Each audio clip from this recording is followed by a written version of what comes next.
Փառահեղ միջոցառման ժամանակ հղի կինը ականատես է լինում, թե ինչպես է ամուսինը նվաստացնում իրեն լռող բազմության առջ։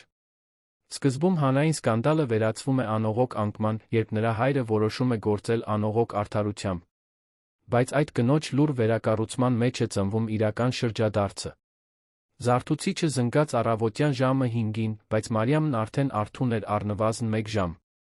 Նստած էր իր փոքր բնակարանի պատշգամբում, Երանի Էրեբունի թաղամասում, նա դիտում էր, թե ինչպես են արածակի առաջին լույսերը նարնջագույն ու վարդագույն ներկում երկինքը։ Առավոտյան զեփյուռը բերում էր թարմության բույրը, խառնված հարանի խոհանոցից եկող սուրճի բույրի հետ։ Նրա մատները նյարդայնորեն թխկացնում էին դատարկ բաժակի վրա, որը նա այդքան ժամանակ բռնել էր, մինչ սուրճն արդեն լիովին սառել էր։ Այսօր էր օրը։ 3 տարի քաղաքի ամենահեղինակավոր արվեստի պատկերասրահում որպես օգնական աշխատելուց հետո նա վերջապես հնարավորություն կունենար ցուցադրելու իր սեփական նկարները։ Պատկերասրահի սեփականատերը պարոն Հակոբը, մի տարեց մարդ, մոխրագույն մազերով միշտ կասկածամիտ հայացքով, համաձայնել էր հնարավորություն տալ նորաստեղծ տեղական արվեստագետներին։ Մարիամը եղել էր 5 ընտրվածներից մեկը, ավելի քան 200 դիմումներից։ Նա վեր կացավ, քայլեց դեպի բնակարանի երկրորդ սենյակում գտնվող փոքրիկ իմպրովիզացված արվեստանոցը։ Կտավները շարված էին պատի մոտ, յուրաքանչյուրը ներկայացնում էր նրա հոգու մի կտոր։ Դրանք Երանի քաղաքային բնապատկերներ էին, բայց ոչ տիպիկ բացիկներ։ Մարիամը նկարում էր այն քաղաքը, որը նա իսկապես ճանաչում էր, այն, որն արթնանում էր վաղ առավոտյան, որը քրտնում էր շոկ արի տակ, որը պարում էր նույնիսկ այն ժամանակ, երբ մարմինը ցավում էր հոգնածությունից։ Նրա վրձնահարվածները պատկերում էին շրջիկ արտրականներին, լվացարարուհիներին, փողոցային երաժիշտներին, նեղ նրբանցքներում գնդակ խաղացող երեխաներին։ Նա նրբորեն շոշափեց ամենամեծ կտավը, որը համարում էր իր գլուխգործոցը։ Այն պատկերում էր մի կնոջ, մեջքով դեպի ծովը նայելիս, բայց դա միայն դա չէր։ Կային շերտերով հյուսվածքներ, գույներ, որոնք խառնվում էին գրեթե աննկատելիորեն, ստեղծելով շարժման խորության զգացում, որը կարծես ստիպում էր կերպարին շնչել։ Այդ կինը նրա մայրն էր, տիկին Սուսանը, թե քչերը կարող էին դա ճանաչել միայն նայելով։ Բջջային հեռախոսը թրթռաց նրա խալաթի գրպանում։ Դա Ռաֆայելի հաղորդագրությունն էր, նրա լավագույն ընկերոջը Գեղարվեստի ակադեմիայի տարիներից։ Նա 2 տարի առաջ տեղափոխվել էր Գյումրի, հետապնդելով խոշոր գովազդային գործակալություններում աշխատելու երազանքը, բայց ամեն օր կապ էր պահում Մարիամի հետ։ Այսօր դու կփայլես, Մարի։ Ուղարկել ես այն բոլոր կտավների լուսանկարները, որոնք խնդրել էի։ Մարիամը ժպտաց։ Ռաֆայելը միշտ եղել էր նրա ամենամեծ խրախուսողը, նույնիսկ երբ ինքը կասկածում էր իր տաղանդի վրա։ Նա արագ պատասխան գրեց, նորից նայեց կտավներին։ Պետք էր ընտրել, թե որն էր առաջինը կախվելու պատկերասրահի պատին։ Պարոն Հակոբը հստակ էր ասել, հերթականությունը կարևոր էր, քանի որ այն կորոշեր առաջին տպավորությունը, որ այցելուները կունենային նրա աշխատանքից։ Ժամը 7-ին նա արդեն պատրաստ էր։ Հագել էր պարզ ջինսետ աբատ, սպիտակ բամբակյա բլուզ, ցածր կրունկներով սանդալներ։ Ոչինչ շատ բարդ, նա սովորել էր, որ պատկերասրահում ուշադրությունը պետք է լինի աշխատանքների վրա, ոչ թե արվեստագետների։ Նա իր երկար գանգուր մազերը հավաքեց ազատ հանգույցով, վերցրեց իր ավագ քրոջ, Հուլիայի, փոխառու մեքենայի բանալիները դուրս եկավ։ Երթևեկությունը զարմանալիորեն հանգիստ էր շաբաթ առավոտվա համար։ Մարիամը միացրեց ռադիոն, թույլ տվեց, որ երաժշտությունը հանգստացնի նրան, երբ նա վարում էր քաղաքի դեռս քնկոտ փողոցներով։ Նա անցավ Հանրապետության հրապարակով, շրջանցեց Կասկադը, վերջապես հասավ կենտրոն, հարուստ թաղամաս, որտեղ գտնվում էր Հորիզոն պատկերասրահը։ Հաստատությունը տպավորիչ էր։ Վերանորոգված պատմական շենք, սպիտակ ճակատով կապույտ ներկված բարձր փայտե պատուհաններով։ Պարոն Հակոբը դռան մոտ էր, վերահսկելով այլ արվեստագետների աշխատանքներով լի արկղերի մուտքը։ Երբ նա տեսավ Մարիամին, նա թեթակի ժպիտով գլխով արեց։ Բարի առավոտ, Մարիամ։ Ձեր կտավներն արդեն հասել են։ Մեքենայի մեջ են, պարոն Հակոբ։ Հիմա կգնամ կվերցնեմ դրանք։ Զգուշորեն իջեցնելով յուրաքանչյուր փաթեթավորված նկարը, Մարիամը նկատեց մի բարձրահասակ տղամարդու, որը դիտում էր փողոցի մյուս կողմից։ Նա արային ակնոց էր կրում, թե ары դեռ ուժեղ չէր, պրոֆեսիոնալ տեսախցիկ էր բռնած։ Մի պահ նրանց հայացքները հանդիպեցին, նա ժպտաց, նախքան իր ուշադրությունը նորից սարքավորումներին դարձնելը։ Ո՞վ է նա։ Մարիամը հարցրեց պարոն Հակոբին, երբ վերադարձավ վերջին կտավը բերելու։ Ահա, դա Տիգրան Մանուկյանն է։ Լուսանկարիչ, ի դեպ, շատ լավն է։ Նա նկարահանում է ժամանակակից հայկական արվեստի մասին ազգային տպաքանակ ունեցող ամսագրի համար։ Խնդրեց փաստագրել մեր ցուցահանդեսը։ Մարիամը սրտի թրթիռ զգաց։ Ազգային ամսագիրը նշանակում էր տեսանելիություն, նշանակում էր, որ նրա աշխատանքը կարող էր տեսնել քուրատորների, կոլեկցիոներների, արվեստաբանների կողմից ամբողջ երկրում։ Նա փորձեց շատ չմտածել այդ մասին, կենտրոնացավ իր աշխատանքները պատկերասրահ տեղափոխելու վրա։ Ներքին տարածքն ավելի տպավորիչ էր, քան ճակատը։ Շատ բարձր սպիտակ պատեր, ռազմավարական լուսավորություն, փայտե հատակ, որը նրբորեն ճռճռում էր ոտքերի տակ։ Կային առնվազն 20 մարդ, որոնք աշխատում էին հավաքման վրա, յուրաքանչյուրը պատասխանատու էր որոշակի առաջադրանքի համար։ Մարիամին ուղղորդեցին դեպի ձախ, որտեղ նա կունենար մի ամբողջ պատ միայն իր համար։ Նա զգուշորեն սկսեց բացել կտավները, հանելով փուչիկավոր պլաստիկը, ստուգելով, թե արդյոք որևէ մեկը վնաս չի կրել տեղափոխման ժամանակ։ Նա այնքան կենտրոնացած էր, որ չնկատեց, թե երբ լուսանկարիչը մոտեցավ։ Կներեք, որ ընդհատում եմ։ Տիգրան Մանուկյան, ուրախ եմ։ Կարող եմ մի քանի լուսանկար անել հավաքման գործընթացից։ Նրա ձայնը խորը հանգիստ էր։ Մարիամը բարձրացրեց աչքերը, վերջապես կարողացավ տեսնել նրան առանց արային ակնոցների։ Նա ուներ խորը շագանակագույն աչքեր, թեթակի խառնված մուգ մազեր, նուրբ ժպիտ, որն անմիջապես ավելի հարմարավետ զգացնել տվեց նրան։ Իհարկե, խնդիր չկա։ Ես Մարիամ Սարգսյանն եմ։ Ես գիտեմ, թե ով ես դու։ Ես տեսա քո պորտֆոլիոն, երբ պարոն Հակոբն ինձ տվեց ընտրված արվեստագետների ցուցակը։ Քո աշխատանքն արտակարգ է։ Նա զգաց, թե ինչպես են այտերը կարմրում։ Նա սովոր չէր ուղիղ գովեստների, հատկապես մեկից, ով ակնհայտորեն փորձ ու գիտելիքներ ուներ արվեստի ոլորտում։ Շնորհակալություն։ Դուք ասացիք, որ հոդված եք գրում ամսագրի համար։ Այո, հայկական արվեստ մշակույթ։ Դա երամսյակային հրատարակություն է, բայց ունի շատ ներգրավված ընթերցողների բազա։ Գաղափարն է ցույց տալ, թե ինչպես է ծաղկում տեղական արվեստի տեսարանը, հատկապես այստեղ Հայաստանում։ Տիգրանը սկսեց լուսանկարել, երբ նրանք խոսում էին։ Դրանք պատրաստված դիրքեր չէին, այլ իսկական պահեր։ Մարիամը բացում էր կտավը, նկարը լույսի տակ պահում, գույները ստուգելու համար, կարգավորում էր մոլբերտը։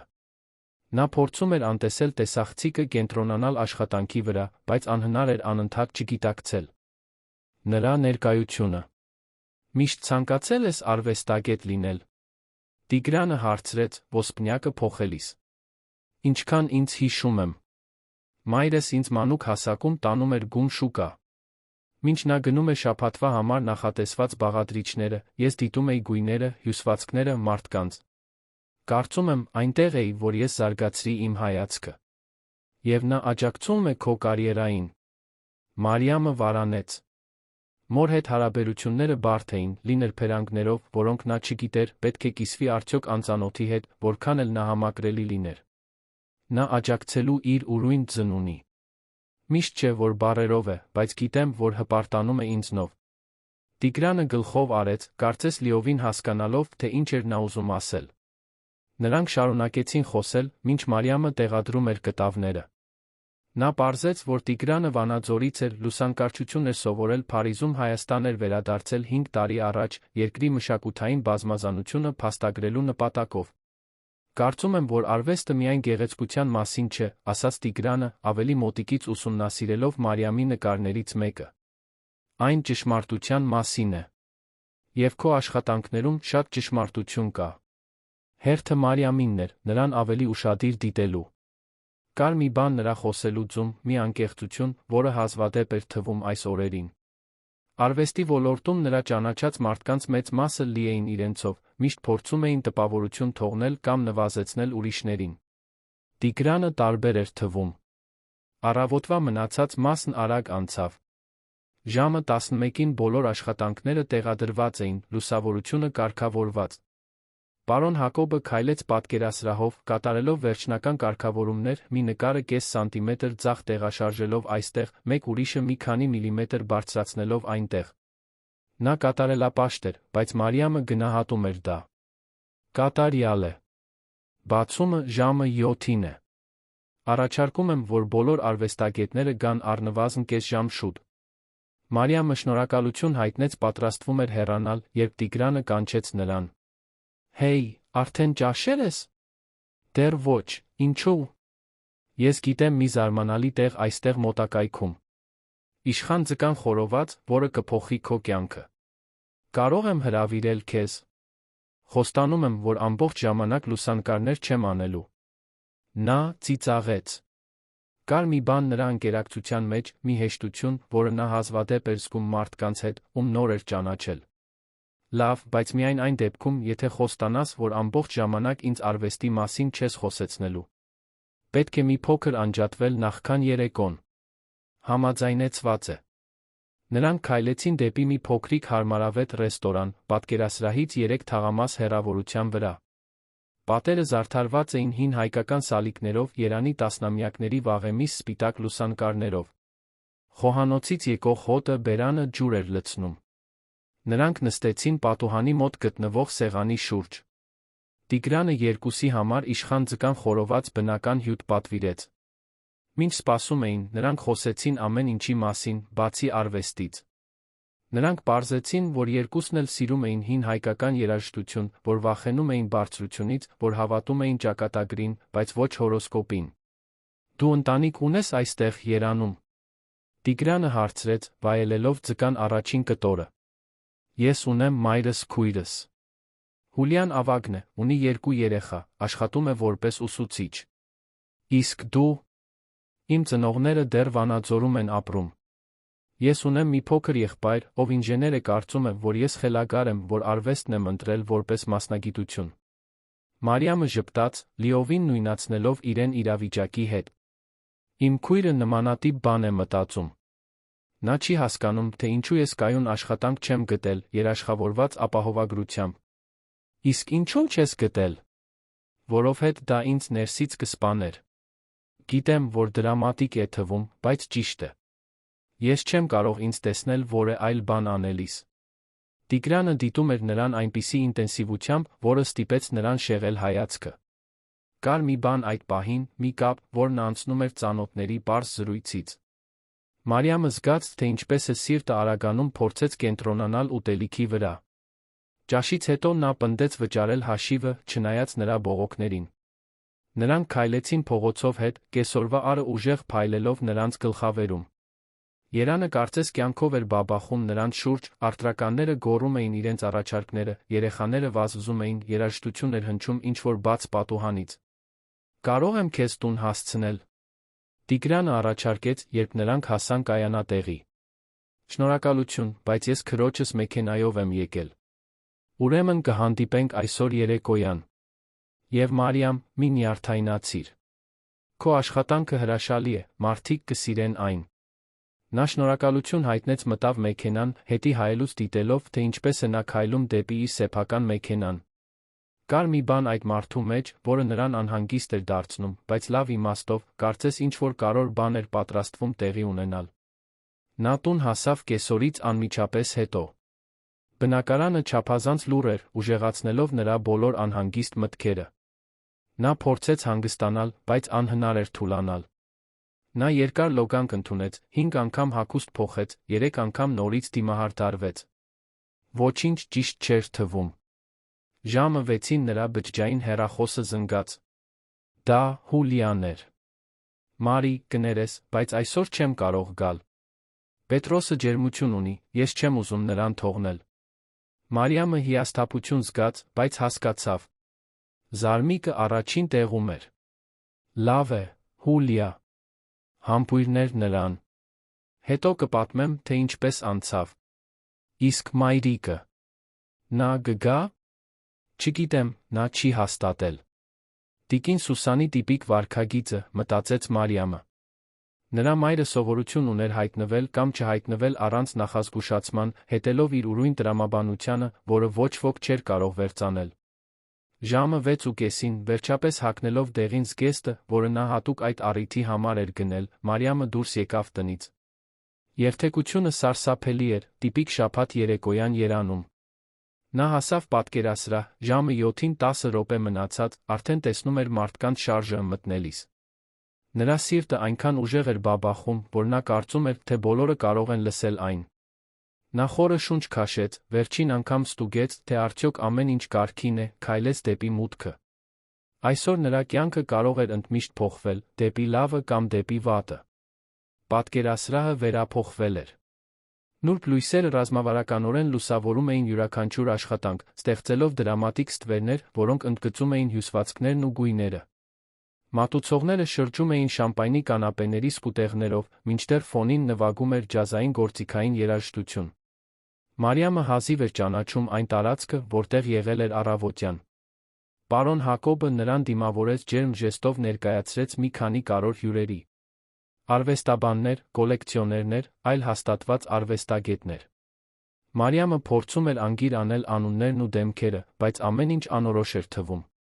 Նրա ձեռքերը քրտնում էին, նա ստիպված էր դրանք զգուշորեն մաքրել զգեստի վրա ամեն ձեռքսեղմումից հետո։ Ես տեսա ձեր աշխատանքները ավելի վաղ, մեկնաբանեց մի նրբագեղ տարեց տիկին, սպիտակ մազերով։ Շատ հետաքրքիր է ձեր մոտեցումը հայկական քաղաքային կյանքին։ Կա շոշափելի մելանխոլիա, բայց նա հույս։ Մարիամը շնորհակալություն հայտնեց, չիմանալով, թե ինչ ասի։ Նա երբեք այդ տերմիններով չէր մտածել իր նկարների մասին, բայց գուցե կինը ճիշտ էր։ Տիգրանը հայտնվեց մի քանի րոպե անց, հիմա հագած մուգ կապույտ վերնաշապիկ ստաբատ։ Նա տարբեր էր թվում, ավելի պաշտոնական, բայց ժպիտը նույնն էր։ Դու գեղեցիկ ես, ասաց նա մոտենալով։ Ինչպես ես քեզ զգում։ Կարծես ցանկացած պահի ուշաթափվելու լինեմ։ Նա մեղմորեն ծիծաղեց։ Նորմալ է։ Բայց վստահիր ինձ, դու շատ լավ կանես։ Ես արդեն լսել եմ առնվազն 10 մարդու, ովքեր գովաբանում են քո աշխատանքը։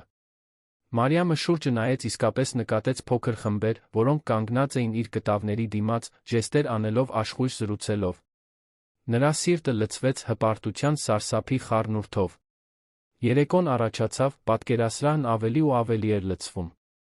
Մարիամը շրջում էր հյուրերի միջ, պատասխանելով հարցերին տեխնիկայի, ոգեշնչման, ստեղծագործական գործընթացի մասին։ Որոշ մարդիկ իսկական հարցեր էին տալիս, մյուսները ակնհայտորեն պարզապես ցանկանում էին խելացի թվալ։ Նա արագ սովորեց տարբերակել դրանք։ Ժամը 8-ի շրջակայքում պարոն Հակոբը բարձրացավ մի փոքրիկ իմպրովիզացված բեմ խնդրեց բոլորի ուշադրությունը։ Զրույցների շշուկները նվազեցին, մինչ որ պատկերասրահը լռեց։ Բարի երեկո բոլորիդ։ Մեծ բավականությամբ եմ ներկայացնում մեր նոր հայացքներ, հին արմատներ ցուցահանդեսը։ Այս 5 տաղանդավոր հայ արվեստագետները ներկայացնում են հայկական արվեստի ապագան, բերելով թարմ հեռանկարներ մեր մշակութային ինքնության վերաբերյալ։ Նրանցից յուրաքանչյուրը 2 րոպե կունենա իր աշխատանքի մասին խոսելու համար։ Մենք կսկսենք Մարիամ Սարգսյանից։ Մարիամի սիրտը կանգ առավ։ Ոչ ոք չէր նշել, որ նա պետք է ելույթ ունենար։ Նա զգաց, թե ինչպես են ոտքերը թուլանում, երբ քայլում էր դեպի բեմ։ Տիգրանը նրան քաջալերող ժպիտ տվեց պատկերասրահի խորքից։ Նա բարձրացավ 2 աստիճանով կանգնեց խոսափողի առջ։ Տասնյակ դեմքեր սպասողաբար նայում էին նրան։ Նա մաքրեց կոկորդը, փորձեց գտնել իր ձայնը։ Բարի երեկո։ Ես Մարիամ Սարգսյանն եմ, մեծացել եմ այստեղ, Երանում, ավելի կոնկրետ, Էրեբունիում։ Իմ նկարները փորձ են գրավելու այս քաղաքի էությունը, զբոսաշրջային բացիկներից այն կողմ։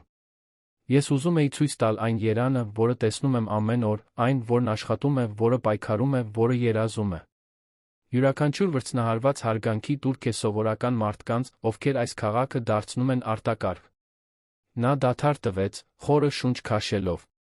Ես հատկապես այս ցուցահանդեսը նվիրում եմ իմ մայրիկին, տիկին Սուսանին, ով ինձ սովորեցրեց, որ գեղեցկություն կա ամենուր, եթե մենք համարձակություն ունենք իսկապես նայելու։ Եղան քաղաքավարի ծափահարություններ, Մարիամը սասանվող ոտքերով իջավ բեմից։ Նա հազիվ էր ուշադրություն դարձնում մյուս արվեստագետների ելույթներին։ Նրա ուղեղը դեռ մշակում էր այն փաստը, որ նա կարողացել էր հրապարակայնորեն խոսել, առանց ուշաթափվելու։ Տիգրանը մոտեցավ, հենց հնարավորություն ունեցավ։ Դա կատարյալ էր։ Անկեղծ ուղիղ։ Կարծում էի, որ կփսխեմ։ Ոչ ոք չնկատեց։ Դու լիովին վստահ էիր թվում։ Մարիամը պատրաստվում էր պատասխանել, երբ տեսավ մի ծանոթ կերպարի, որը մտնում էր պատկերասրահի դռնով։ Տիկին Սուսանը, հագած իր լավագույն կիրակնօրյա զգեստը գունավոր թաշկինակը կապած գլխին, շուրջը նայում էր հետաքրքրասիրության անհանգստության խառնուրդով։ «Կներեք», Մարիամը ասաց Տիգրանին, արագ քայլեց դեպի մայրը։ «Մայր, դու եկար»։ Տիկին Սուսանը ամուր գրկեց նրան։ «Իհարկե եկա, աղջիկս։ Կարծում ես, թե ես կբաց թողնեի իմ աղջկա առաջին ցուցահանդեսը»։ Մարիամի աչքերը լցվեցին արցունքներով։ Մոր հետ հարաբերությունները միշտ բարդ էին։ Տիկին Սուսանը քրտնաջան աշխատում էր որպես խոհարար հանրային ռեստորանում, երբեք լավ չէր հասկացել Մարիամի արվեստն ընտրելը։ Նրա համար արվեստը հարուստների բան էր, ոչ թե երևունի աղջիկների համար, ովքեր պետք է աշխատեին գոյատելու համար։ «Արի, կցույց տամ նկարները»։ Նա մոր հետ քայլեց պատկերասրահով, դիտելով նրա արձագանքները։ Տիկին Սուսանը կանգ էր առնում յուրաքանչյուր կտավի դիմաց, լուր ուսումնասիրելով դրանք։ Երբ նրանք հասան այն նկարին, որտեղ կինը մեջքով դեպի ծովն էր նայում, նա կանգ առավ։ «Դա ես եմ», մեղմորեն ասաց նա։ «Այո, մայր։ Հիշում ես այն օրը, երբ մենք գնացինք Սանա լիճ։ Դու այդպես կանգնած մնացիր այնքան ժամանակ, որ ես կարծեցի, թե քնած ես կանգնած»։ Տիկին Սուսանը նրբորեն մատներով անցկացրեց շրջանակի վրայով, չդիպչելով կտավին։ «Ես այդ օրը մտածում էի հորդ մասին։ 10 տարի էր անցել նրա հեռանալուց հետո»։ Մարիամը կոկորդում կապանք զգաց։ Նրանք հազվադեպ էին խոսում հոր մասին, մի մարդու, ով լքել էր ընտանիքը, երբ նա ընդամենը 5 տարեկան էր։ Հիշողությունները մասնատված էին ցավոտ։ «Դու մի բան ես գրավել այստեղ, աղջիկս։ Չգիտեմ, թե ինչպես բացատրեմ, բայց ամեն ինչ այստեղ է։ Ցավը, կարոտը, բայց նա ուժը։ Շարունակելու ուժը, նույնիսկ երբ անհնար է թվում»։ Հերթը տիկին Սուսանինն էր, աչքերում արցունքներ ունենալու։ Մայր ու աղջիկ գրկախառնվեցին հենց այնտեղ, անծանոթներով լի պատկերասրահի մեջտեղում, մի պահ ոչինչ կարևոր չէր։ «Ձեր աղջիկը շատ տաղանդավոր է», ասաց մի ձայն նրանց հետից։ Նրանք շրջվեցին, տեսան մոտ 50 տարեկան մի կնոջ, նրբագեղ հագնված մի բաժակ գինի բռնած։ Նա ուներ իշխանական տեսք, որն անմիջապես զգոն դարձրեց Մարիամին։ «Շնորհակալություն», տիկին Սուսանը պատասխանեց հպարտ ձայնով։ «Ես Ելենա Թադոսյանն եմ, Հայաստանի ազգային պատկերասրահի քուրատորը։ Ես շատ տպավորված եմ ձեր աշխատանքից, Մարիամ։ Կցանկանայի խոսել մեր հաստատությունում հնարավոր անհատական ցուցահանդեսի մասին»։ Մարիամը զգաց, թե ինչպես է հողը անհետանում ոտքերի տակից։ Հայաստանի ազգային պատկերասրահը պետության ամենահարգված հաստատություններից մեկն էր։ Այնտեղ ցուցադրվելը ցանկացած նորաստեղծ արվեստագետի երազանքն էր։ «Ես»։ Դա պատիվ կլիներ, նա կարողացավ ասել։ «Հրաշալի է։ Ես կթողնեմ իմ քարտը։ Հաջորդ շաբաթ կապվեք, մենք հանդիպում կնշանակենք մանրամասները քննարկելու համար»։ Ելենան տվեց իր նրբագեղ այցեքարտը, հեռացավ, ուսումնասիրելու այլ աշխատանքներ։ Մարիամը նայեց իր ձեռքի քարտին, կարծես դա կախարդական առարկա լիներ։ «Տեսա՞, աղջիկս», ասաց տիկին Սուսանը ժպտալով։ «Ես միշտ գիտեի, որ դու առանձնահատուկ ես»։ Երեկոյի մնացած մասն անցավ ինչպես երազ։ Ավելի շատ մարդիկ մոտեցան, գովաբանելու նրա աշխատանքը, ոմանք նույնիսկ հետաքրքրություն հայտնեցին գնելու կտորներ։ Մարիամը լողում էր պատկերասրահում, էյֆորիայի անհավատության խառնուրդով։ Ժամը 10-ի շրջակայքում Տիգրանը նորից գտավ նրան։ «Կարող եմ քեզ մի րոպեով գողանալ։ Կա մի բան, որ ուզում եմ ցույց տալ քեզ»։ Նա հետեց նրան պատկերասրահից դուրս։ Երեկոն հաճելի էր, ծովից եկող մեղմ զեփյուռով։ Տիգրանը նրան տարավ փողոցի մյուս կողմում գտնվող մի փոքրիկ հրապարակ, որտեղ հին ծառերի տակ մի քանի նստարաններ կային։ «Գիտեմ, որ դու հոգնած պետք է լինես, բայց պետք էր քեզ այնտեղից մի վայրկյանով հանել։ Դու մի փոքր ծանրաբեռնված էիր թվում»։ Մարիամը նստեց նստարանին, թեթացած, հառաչելով։ Միայն այդ ժամանակ նա հասկացավ, թե ինչպես էին ցավում ոտքերը, ինչպես էր գլուխը պտտվում։ «Շատ բան է մշակելու համար», խոստովանեց նա։ «Պատկերացնում եմ։ Բայց դու արժանի ես այս ամենին ավելին։ Քո տաղանդը իրական է, Մարիամ։ Թույլ մի տուր, որ որը մեկը քեզ ստիպի կասկածել դրանում»։ Նա նայեց նրան, փորձելով հասկանալ, թե ինչ էր կատարվում իրենց մեջ։ Նա այս մարդուն ճանաչում էր 12 ժամից պակաս, բայց զգում էր մի կապ, որը չէր կարող բացատրել։ Ինչու ես ինձ հետ այդքան քաղաքավարի։ Տիգրանը ժպտաց, բայց նրա աչքերում կար մի տխրություն, որը նա նախկինում չէր նկատել։ Որովհետև գիտեմ, թե որքան դժվար է հավատալ ինքդ քեզ, երբ ամբողջ աշխարհը կարծես թե քեզ ասում է հանձնվել։ Ես անցա դրանով, երբ որոշեցի լուսանկարիչ դառնալ։ Իմ ընտանիքը կարծում էր, որ ես իմ կյանքը վատնում եմ։ Տարիներ պահանջվեցին, որպեսզի ապացուցեմ, որ նրանք սխալվում էին։ Իսկ հիմա ես երջանիկ եմ։ Ես անում եմ այն, ինչ սիրում եմ, կարողանում եմ դրանով ապրել։ Միշտ չէ, որ հեշտ է, բայց ազնիվ է։ Նրանք մի քանի րոպե լուռ մնացին, պարզապես լսելով շուրջբոլորի քաղաքի ձայները։ Անցնող մեքենաներ, հեռավոր ծիծաղներ, մոտակա ինչ-որ բարից եկող երաժշտություն։ Մարիամ, կարող եմ քեզ անձնական հարց տալ։ Նա գլխով արեց։ Ինչը ստիպեց քեզ նկարել այն կնոջը, որը նայում է ծովին։ Այդ աշխատանքում կա մի ինտենսիվություն, որն անցնում է տեխնիկայից։ Մարիամը խորը շունչ քաշեց։ Նա հազվադեպ էր խոսում այդ մասին, բայց Տիգրանի մեջ կար մի բան, որը ստիպում էր նրան բացվել։ Դա իմ մայրն է։ Այդ օրը իմ մանկության ամենադժվար օրերից մեկն էր։ Իմ հայրը հեռացել էր ուղիղ 10 տարի առաջ, մենք գնացինք լիճ, որպես ծես։ Իմ քույրը տանն էր մնացել իր երեխաների հետ, այնպես որ մենք միայն ես ու նա էինք։ Մենք այնտեղ մնացինք ամբողջ օրը, գրեթե չխոսելով։ Երբ արը սկսեց մայր մտնել, նա այդպես կանգնած մնաց, նայելով հորիզոնին։ Ես կարծեցի, որ նա սպասում էր, որ նա կվերադառնա, գիտես։ Կարծես ինչ-որ կերպ նա պետք է հայտնվեր ալիքներից։ Եվ ինչ պատահեց։ Ոչինչ։ Մենք պարզապես վերադարձանք տուն, երբ մտնեց։ Բայց այդ պատկերը երբեք չթողեց ինձ։ Նրա միայնությունը, անհեթեթ հույսը, այն ուժը, որն անհրաժեշտ է շարունակելու ապրել, նույնիսկ այդ ամենը գրելով։ Տիգրանը մի պահ լուռ մնաց, մշակելով այն, ինչ նա պատմել էր։ Դու ցավը վերածել ես գեղեցկության։ Դա է այն, ինչ անում են մեծ արվեստագետները։ Չգիտեմ, թե արդյոք ես մեծ արվեստագետ եմ։ Դեռ ոչ։ Բայց կլինես։ Նրա ձայնում այնքան վստահություն կար, որ Մարիամը գրեթե հավատաց։ Նրանք շուտով վերադարձան պատկերասրահ։ Խնջույքը սկսում էր դատարկվել, բայց դեռ շատ մարդիկ կային շրջող։ Պարոն Հակոբը մոտեցավ նրան, լայն ժպիտով։ Մարիամ, 3 հոգի արդեն հետաքրքրություն են հայտնել գնելու ձեր աշխատանքները։ Երկուշաբթի պետք է խոսենք արժեքների մասին։ Նա հազիվ կարողացավ պատասխանել։ 3 վաճառք մեկ երեկոյի ընթացքում ավելին էր, քան նա կարող էր երազել։ Ցուցահանդեսի մնացած մասը 1 ամիս կշարունակվեր։ Եթե նա պահպաներ այս տեմպը, գուցե վերջապես կարողանար թողնել իր աշխատանքը պատկերասրահում լիովին նվիրվել իր սեփական արվեստին։ Տիկին Սուսանը շուտով հայտնվեց, ասելով, որ պետք է գնա։ Հաջորդ օրը նա վաղ պետք է արթնանար աշխատանքի համար։ Ես շատ հպարտ եմ քեզնով, աղջիկս։ Շատ։ Մարիամը ամուր գրկեց նրան, զգալով այն ամբողջ սերն ու աջակցությունը, որը մայրը միշտ չէր կարողանում արտահայտել բառերով։ Պատկերասրահը վերջապես փակվեց ժամը 11-ին։ Մարիամը հոգնած էր, բայց միաժամանակ չափազանց էներգիայով լի տուն գնալու քնելու համար։ Տիգրանը առաջարկեց ուղեկցել նրան մինչ մեքենան։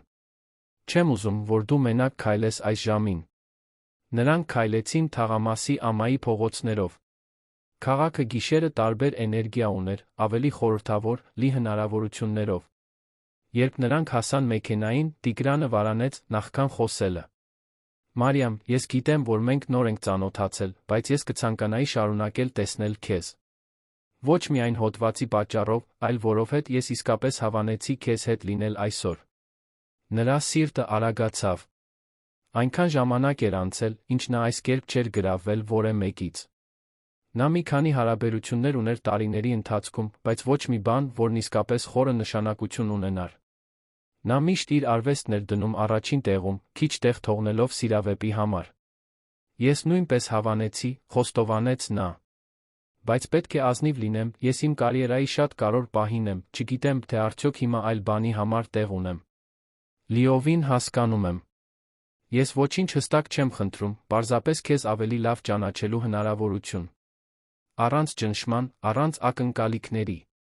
Պարզապես երկու մարդ, ովքեր սիրում են արվեստ, լավ ուտելիք, հետաքրքիր զրույցներ։ Մարիամը ժպտաց։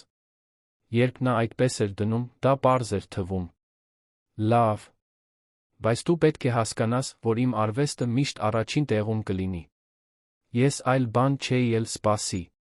Իրականում դա այն բաներից մեկն է, որը ես ամենից շատ եմ հիանում քո մեջ։ Նրանք փոխանակեցին համարներ, հրաժեշտ տվեցին երկար գրկախառնությամբ։ Մարիամը մտավ մեքենան, մի քանի րոպե նստած մնաց, նախքան շարժիչը միացնելը, մշակելով այն ամենը, ինչ տեղի էր ունեցել այդ արտակարգ օրը։ Նրա կյանքը պատրաստվում էր փոխվել այնպես, ինչպես նա հազիվ էր պատկերացնում։ Հաջորդ շաբաթներն անցան գործունեության մրրիկի մեջ։ Մարիամը հազիվ է ժամանակ գտնում շնչելու, պոտենցիալ գնորդների հետ հանդիպումների, արվեստի բլոգերի համար հարցազրույցների, Հայաստանի ազգային պատկերասրահի ցուցահանդեսի պլանավորման միջ։ Ելենա Թադոսյանը առաջարկել էր անհատական ցուցահանդես 3 ամսից, ինչը նշանակում էր, որ Մարիամը պետք է ստեղծեր առնվազն 8 նոր աշխատանք, բացի արդեն ունեցածներից։ Տիգրանը դարձավ մշտական ներկայություն նրա կյանքում։ Նրանք հանդիպում էին շաբաթը առնվազն 3 անգամ, միշտ այն պատրվակով, որ նա պետք է լուսանկարեր նրա ստեղծագործական գործընթացը հոդվածի համար, բայց երկուսն էլ գիտեին, որ այնտեղ ավելին կար։ Նրանք ժամերով խոսում էին արվեստի, կյանքի, երազանքների մասին։ Նա ստիպում էր նրան ծիծաղել այնպես, ինչպես ոչ ոք չէր կարողանում։ Մի չորեքշաբթի կեսօրին Մարիամը իր արվեստանոցում պայքարում էր հատկապես դժվար կտավի հետ։ Նա ուզում էր գրավել գուն շուկայի էներգիան արածագին, երբ վաճառողները տեղադրում էին իրենց կրպակները, քաղաքը դեռ քնած էր շուրջը։ Բայց ինչ-որ բան ճիշտ չէր։ Գույները չափազանց սառն էին, կոմպոզիցիան չափազանց կոշտ։ Նրա բջջային հեռախոսը զնգաց։ Դա Հուլիան էր։ Մարի, պետք է խոսեմ քեզ հետ։ Կարող ես այսօր այստեղ ընթրել։ Քրոջ ձայնի տոնի մեջ կար մի տարօրինակ բան։ Մի շտապողականություն, որը նորմալ չէր։ Իհարկե, Հուլիա։ Ժամը քանիսին։ Ժամը 7-ին, լավ է։ Կատարյալ է։ Ամեն ինչ կարգին է։ Մի դադար հեռախոսի մյուս կողմում։ Այո, պարզապես պետք է խոսենք մի բանի մասին։ Բեր մայրիկին, եթե կարող ես։ Մարիամը անջատեց հեռախոսը, կրծքավանդակում սեղմում զգալով։ Հուլիան երբեք այդպես խորհրդավոր չէր լինում։ Ինչ-որ կարևոր բան էր կատարվում։ Նա կեսօրի մնացած մասը փորձեց կենտրոնանալ նկարի վրա, բայց նրա միտքը անընդհատ թափառում էր։ Ժամը 5-ի շրջակայքում նա հանձնվեց, մաքրեց վրձինները, գնաց մոր տուն, նրան վերցնելու։ Տիկին Սուսանը ապրում էր հինավուրց երկհարկանի տանը, Էրեբունիում, նույն տեղում, որտեղ մեծացել էին աղջիկները։ Տունը ուներ կլեպոտված պատեր, մի այգի, որն ավելի շատ ջունգլի էր հիշեցնում, բայց լի էր հիշողություններով, սիրով։ Մարիամը դեռ ուներ բանալին, մտավ առանց թակելու։ Մայր, ես այստեղ եմ։ Տիկին Սուսանը հայտնվեց խոհանոցից, ձեռքերը լի ալյուրով։ Նա գաթա էր պատրաստում, Մարիամի սիրելի քաղցրավենիքներից մեկը։ Որքան լավ է տեսնել քեզ, աղջիկս։ Փորձի սա ասա, թե արդյոք բավականաչափ քաղցր է։ Մարիամը համտեսեց քաղցրավենիքը, ժպտաց։ Կատարյալ է։ Բայց մայր, Հուլիան մեզ ընթրիքի է կանչել։ Շուտով պետք է գնանք։ Հուլիան։ Նա ինձ ոչինչ չի ասել։ Ինչ-որ բան պատահել է։ Չգիտեմ, նա տարօրինակ էր հեռախոսով։ Ասաց, որ պետք է խոսի մեզ հետ։ Տիկին Սուսանը հոնքերը կնճռոտեց, անհանգստացած։ Նա մաքրեց ձեռքերը, գոգնոցի վրա գնաց հագուստը փոխելու։ 20 րոպե անց նրանք մեքենայում էին դեպի Հուլիայի տունը, Սանա լճի մոտ։ Մարիամի ավագ քույրը ապրում էր պարզ, բայց հարմարավետ տանը, լճից մի քանի թաղամաս հեռավորության վրա։ Նա պետական դպրոցում հայերենի ուսուցչուհի էր, մենակ էր մեծացնում իր 2 որդիներին, ամուսնու 5 տարի առաջ հեռանալուց հետո։ Կյանքը հեշտ չէր, բայց նա միշտ ժպիտ էր պահում, դեմքին բարի խոսք բոլորի համար։ Երբ նրանք հասան, Հուլիան դռան մոտ դիմավորեց նրանց չափազանց երկար գրկախառնությամբ։ Նրա ձեռքերը թեթակի դողում էին։ Սեղանն արդեն դրված էր խաշլամայով, այն ուտեստով, որը նրանք միշտ պատրաստում էին ընտանիքի հատուկ առիթների ժամանակ։ Պետրոսը Լուկասը համապատասխանաբար 8-10 տարեկան հեռուստացույց էին դիտում հյուրասենյակում անտեղյակ մեծահասակների լարվածությունից։ Ընթրիքից հետո Հուլիան տղաներին քնեցրեց վերադարձավ սեղանի մոտ, որտեղ Մարիամն ու տիկին Սուսանը անհանգիստ սպասում էին։ Ուրեմն, ի՞նչ է կատարվում։ Տիկին Սուսանը ուղիղ հարցրեց։ Հուլիան խորը շունչ քաշեց, նյարդայնորեն խաղալով գթալով։ Հիշում եք այն թեստը, որ ես արել էի հիվանդանոցում անցյալ ամիս։ Բժիշկն ինձ զանգահարեց այսօր, արդյունքներով։ Մարիամի սիրտը կանգ առավ։ Նա լիովին մոռացել էր հետազոտությունների մասին։ Հուլիան նշել էր, որ նա որոշ ցավեր չափից ավելի հոգնածություն էր ունենում, բայց ոչինչ չափազանց լուրջ չէր թվում։ Եվ ի՞նչ։ Տիկին Սուսանը հարցրեց, ձայնը լարված։ Այն բարորակ է, փառք Աստծո։ Բայց ես ձվարանի ուռուցք ունեմ, որը պետք է հեռացվի։ Վիրահատությունը նշանակված է 2 շաբաթից։ Հաջորդող լռությունը խլացուցիչ էր։ Մարիամը զգաց, թե ինչպես է աշխարհը պտտվում իր շուրջը։ Հուլիան միշտ եղել էր ուժեղը, այն մեկը, ով հոգ էր տանում բոլորի մասին, այն մեկը, ով երբեք չէր թուլանում։ Բայց դու լավ կլինես։ Մարիամը կարողացավ հարցնել։ Այո, բժիշկներն ասացին, որ դա համեմատաբար պարզ վիրահատություն է։ Բայց ես պետք է մի քանի շաբաթ վերականգնվեմ առնվազն 1 ամիս ֆիզիկական ծանրաբեռնվածություն չկատարեմ։ Իսկ երեխաները։ Տիկին Սուսանը հարցրեց, արդեն գործնականորեն մտածելով։ Դրա համար եմ ձեզ կանչել։ Ինձ օգնություն է պետք։ Տղաների, տան, ամեն ինչի հետ։ Իհարկե կօգնենք, Մարիամն անմիջապես ասաց։ Ես կարող եմ մնալ այստեղ վերականգնման ընթացքում, եթե պետք լինի։ Բայց ինչ կլինի քո ցուցահանդեսի հետ Հայաստանի ազգային պատկերասրահում։ Հուլիան անհանգստացած հարցրեց։ Չեմ ուզում խանգարել քո պլաններին։ Իմ քույրն ավելի կարևոր է, քան ցանկացած ցուցահանդես։ Տիկին Սուսանը աչքերում արցունքներ ուներ, բայց պահպանում էր իր հանգստությունը։ Այսպես անենք։ Ես կհոգամ տղաների մասին դպրոցից հետո։ Մարիամը կարող է գալ օգնելու, երբ կարողանա։ Իսկ դու, աղջիկս, պարզապես կկենտրոնանաս առողջանալու վրա։ Ոչինչ մի փորձիր մենակ անել, ինչպես միշտ անում ես։ Հուլիան վերջապես թույլ տվեց արցունքներին թափվել։ Ես այնքան էի վախենում ձեզ պատմելուց։ Ամբողջ գիշեր արթուն մնացի, մտածելով, թե ինչպես ասեմ։ 3 կանայք գրկախառնվեցին հենց այնտեղ, խոհանոցում, միավորված նույն ուժով, որը միշտ պահել էր այդ ընտանիքը ոտքի վրա, չնայած բոլոր դժվարություններին։ Մարիամը զգաց պատասխանատվության բեռը իր ուսերին, բայց միաժամանակ նորոգված վճռականություն։ Հուլիան միշտ եղել էր իր կողքին։ Հիմա իր հերթն էր հատուցելու։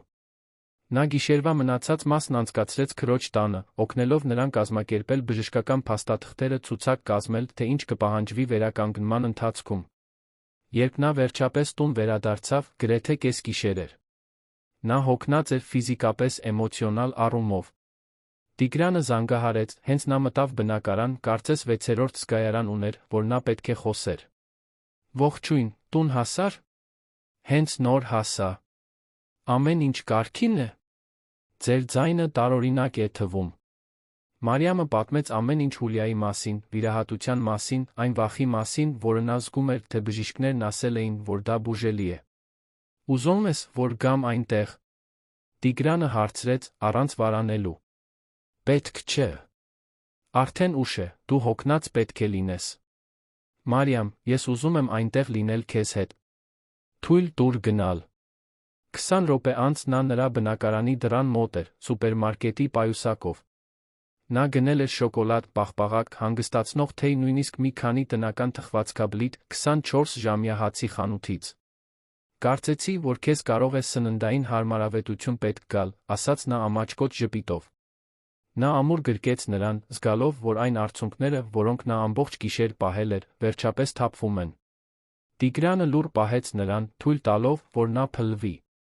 Նա չփորձեց ասել, որ ամեն ինչ լավ կլինի կամ մխիթարության դատարկ խոսքեր առաջարկել։ Նա պարզապես մնաց այնտեղ, ամուր ներկա։ Նրանք նստեցին բազմոցին, Մարիամը ուտում էր պաղպաղակը անմիջապես փաթեթավորումից, խոսելով ամեն ինչի մասին։ Քրոջը կորցնելու վախի մասին, այն մեղքի մասին, որ նա այնքան կենտրոնացած էր իր կարիերայի վրա, որ մոռացել էր Հուլիայի խնդիրների մասին, այն ճնշման մասին, որ պետք է հիմա ուժեղ լիներ։ Դու պարտավոր չես միշտ ուժեղ լինել, Տիգրանը մեղմորեն ասաց։ Երբեմն ամեն ինչ կարգին է, թույլ տալ քեզ վախ զգալ։ Բայց ես պետք է լինեմ նրա կողքին։ Ես հիմա չեմ կարող փլվել։ Ներկա լինելը չի նշանակում վախ չունենալ։ Դա նշանակում է լինել այնտեղ, չնայած վախին։ Մարիամը նայեց նրան, նորից հասկանալով, թե ինչպես էր նա միշտ ճշգրիտ իմանում, թե ինչ ասել։ Ինչպես ես այդքան իմաստուն։ Ես իմաստուն չեմ։ Պարզապես դժվար բաներ եմ անցել ճանապարհին, մի քանի դասեր եմ սովորել։ Ուզում ես խոսել այդ մասին։ Նա վարանեց, կարծես որոշելով, թե որքան կիսվի։ Իմ եղբայրը մի քանի տարի առաջ լուրջ առողջական խնդիր ուներ։ Դա շատ դժվար ժամանակաշրջան էր մեր ընտանիքի համար։ Բայց նա ապաքինվեց, այսօր լավ է։ Այս բաները մեզ վախեցնում են, բայց հաճախ մարդիկ ավելի ուժեղ են, քան մենք պատկերացնում ենք։ Մարիամը գլխով արեց, մի փոքր ավելի հույսով լցված։ Տիգրանը մնաց, մինչ նա քնեց բազմոցին, ծածկեց նրան ծածկոցով լուր դուրս եկավ, դուռը դրսից կողպելով բանալիները փոստարկղում թողնելով։ Հաջորդ օրերը ժամանակի դեմ մրցավազք էին։ Մարիամը փորձում էր հավասարակշռել իր աշխատանքը նոր նկարների վրա, Հուլիային այցելությունների տիկին Սուսանին օգնելու հետ, ամեն ինչ կազմակերպելու վիրահատությունից հետոյի շրջանի համար։ Տիգրանը դարձավ հիմնարար աջակցություն, հաճախ հայտնվելով ուտելիքով կամ պարզապես լուռ մնալով արվեստանոցում, երբ նա նկարում էր։ Ռաֆայելը զանգահարեց Գյումրիից, լուրերն իմանալով։ Մարի, ես կարող եմ գալ այնտեղ, եթե քեզ պետք լինի։ Ես կարող եմ մի քանի օր արձակուրդ վերցնել։ Պետք չէ, Ռաֆա։ Բայց շնորհակալություն առաջարկելու համար։ Ինչպես է ընթանում ցուցահանդեսը Հայաստանի ազգային պատկերասրահում։ Մարիամը հառաչեց։ Անկեղծ ասած։ Ես ուշանում եմ։ Ես 4 կտավ ունեմ պատրաստ, բայց ինձ պետք է առնվազն 4-ը, ես չեմ կարող կենտրոնանալ։ Ուզում ես, որ խոսեմ Ելենայի հետ։ Գուցե նա կարող է մի փոքր հետաձգել։ Ոչ, չեմ ուզում անպրոֆեսիոնալ թվալ։ Ես մի կերպ կկարգավորեմ։ Բայց դա ավելի ու ավելի էր դժվարանում։ Ամեն անգամ, երբ նա նստում էր կտավի դիմաց, նրա միտքը թափառում էր դեպի Հուլիան, դեպի մոտալուտ վիրահատությունը, դեպի բոլոր հնարավոր վատ սցենարները, որոնք կարող էին տեղի ունենալ։ Վիրահատությունից մեկ շաբաթ առաջ Մարիամը լիովին փլվեց արվեստանոցում։ Նա փորձում էր նկարել հայկական պարերի տեսարան լճի ափին, բայց ոչինչ չէր ստացվում, ինչպես ուզում էր։ Հիասթափված, նա վրձինը նետեց պատին, սկսեց անզուսպ լացել։ Տիգրանը, ով մի քանի րոպե առաջ էր հասել, նրան քաշեց գրկելու։ Հերիք է, Մարի։ Դու պետք է կանգ առնես, շունչ քաշես։ Բայց ես չեմ կարող կանգ առնել։ Ցուցահանդեսը 2 ամսից է, ես դեռ այնքան աշխատանք ունեմ։ Եվ կարծում ես, որ այս վիճակում կարող ես լավ բան նկարել։ Արվեստը հուսահատությունից չի գալիս, այն գալիս է ճշմարտությունից։ Եվ հիմա քո ճշմարտությունը վախն է։ Այսպիսով, նկարիր դա։ Մարիամը շփոթված նայեց նրան։ Նկարիր վախը։ Նկարիր անհանգստությունը։ Նկարիր այն, ինչ հիմա ես զգում։ Դադարիր փորձել ստեղծել այն, ինչ կարծում ես, որ պետք է ստեղծես, ստեղծիր այն, ինչ իսկապես քո ներսում է։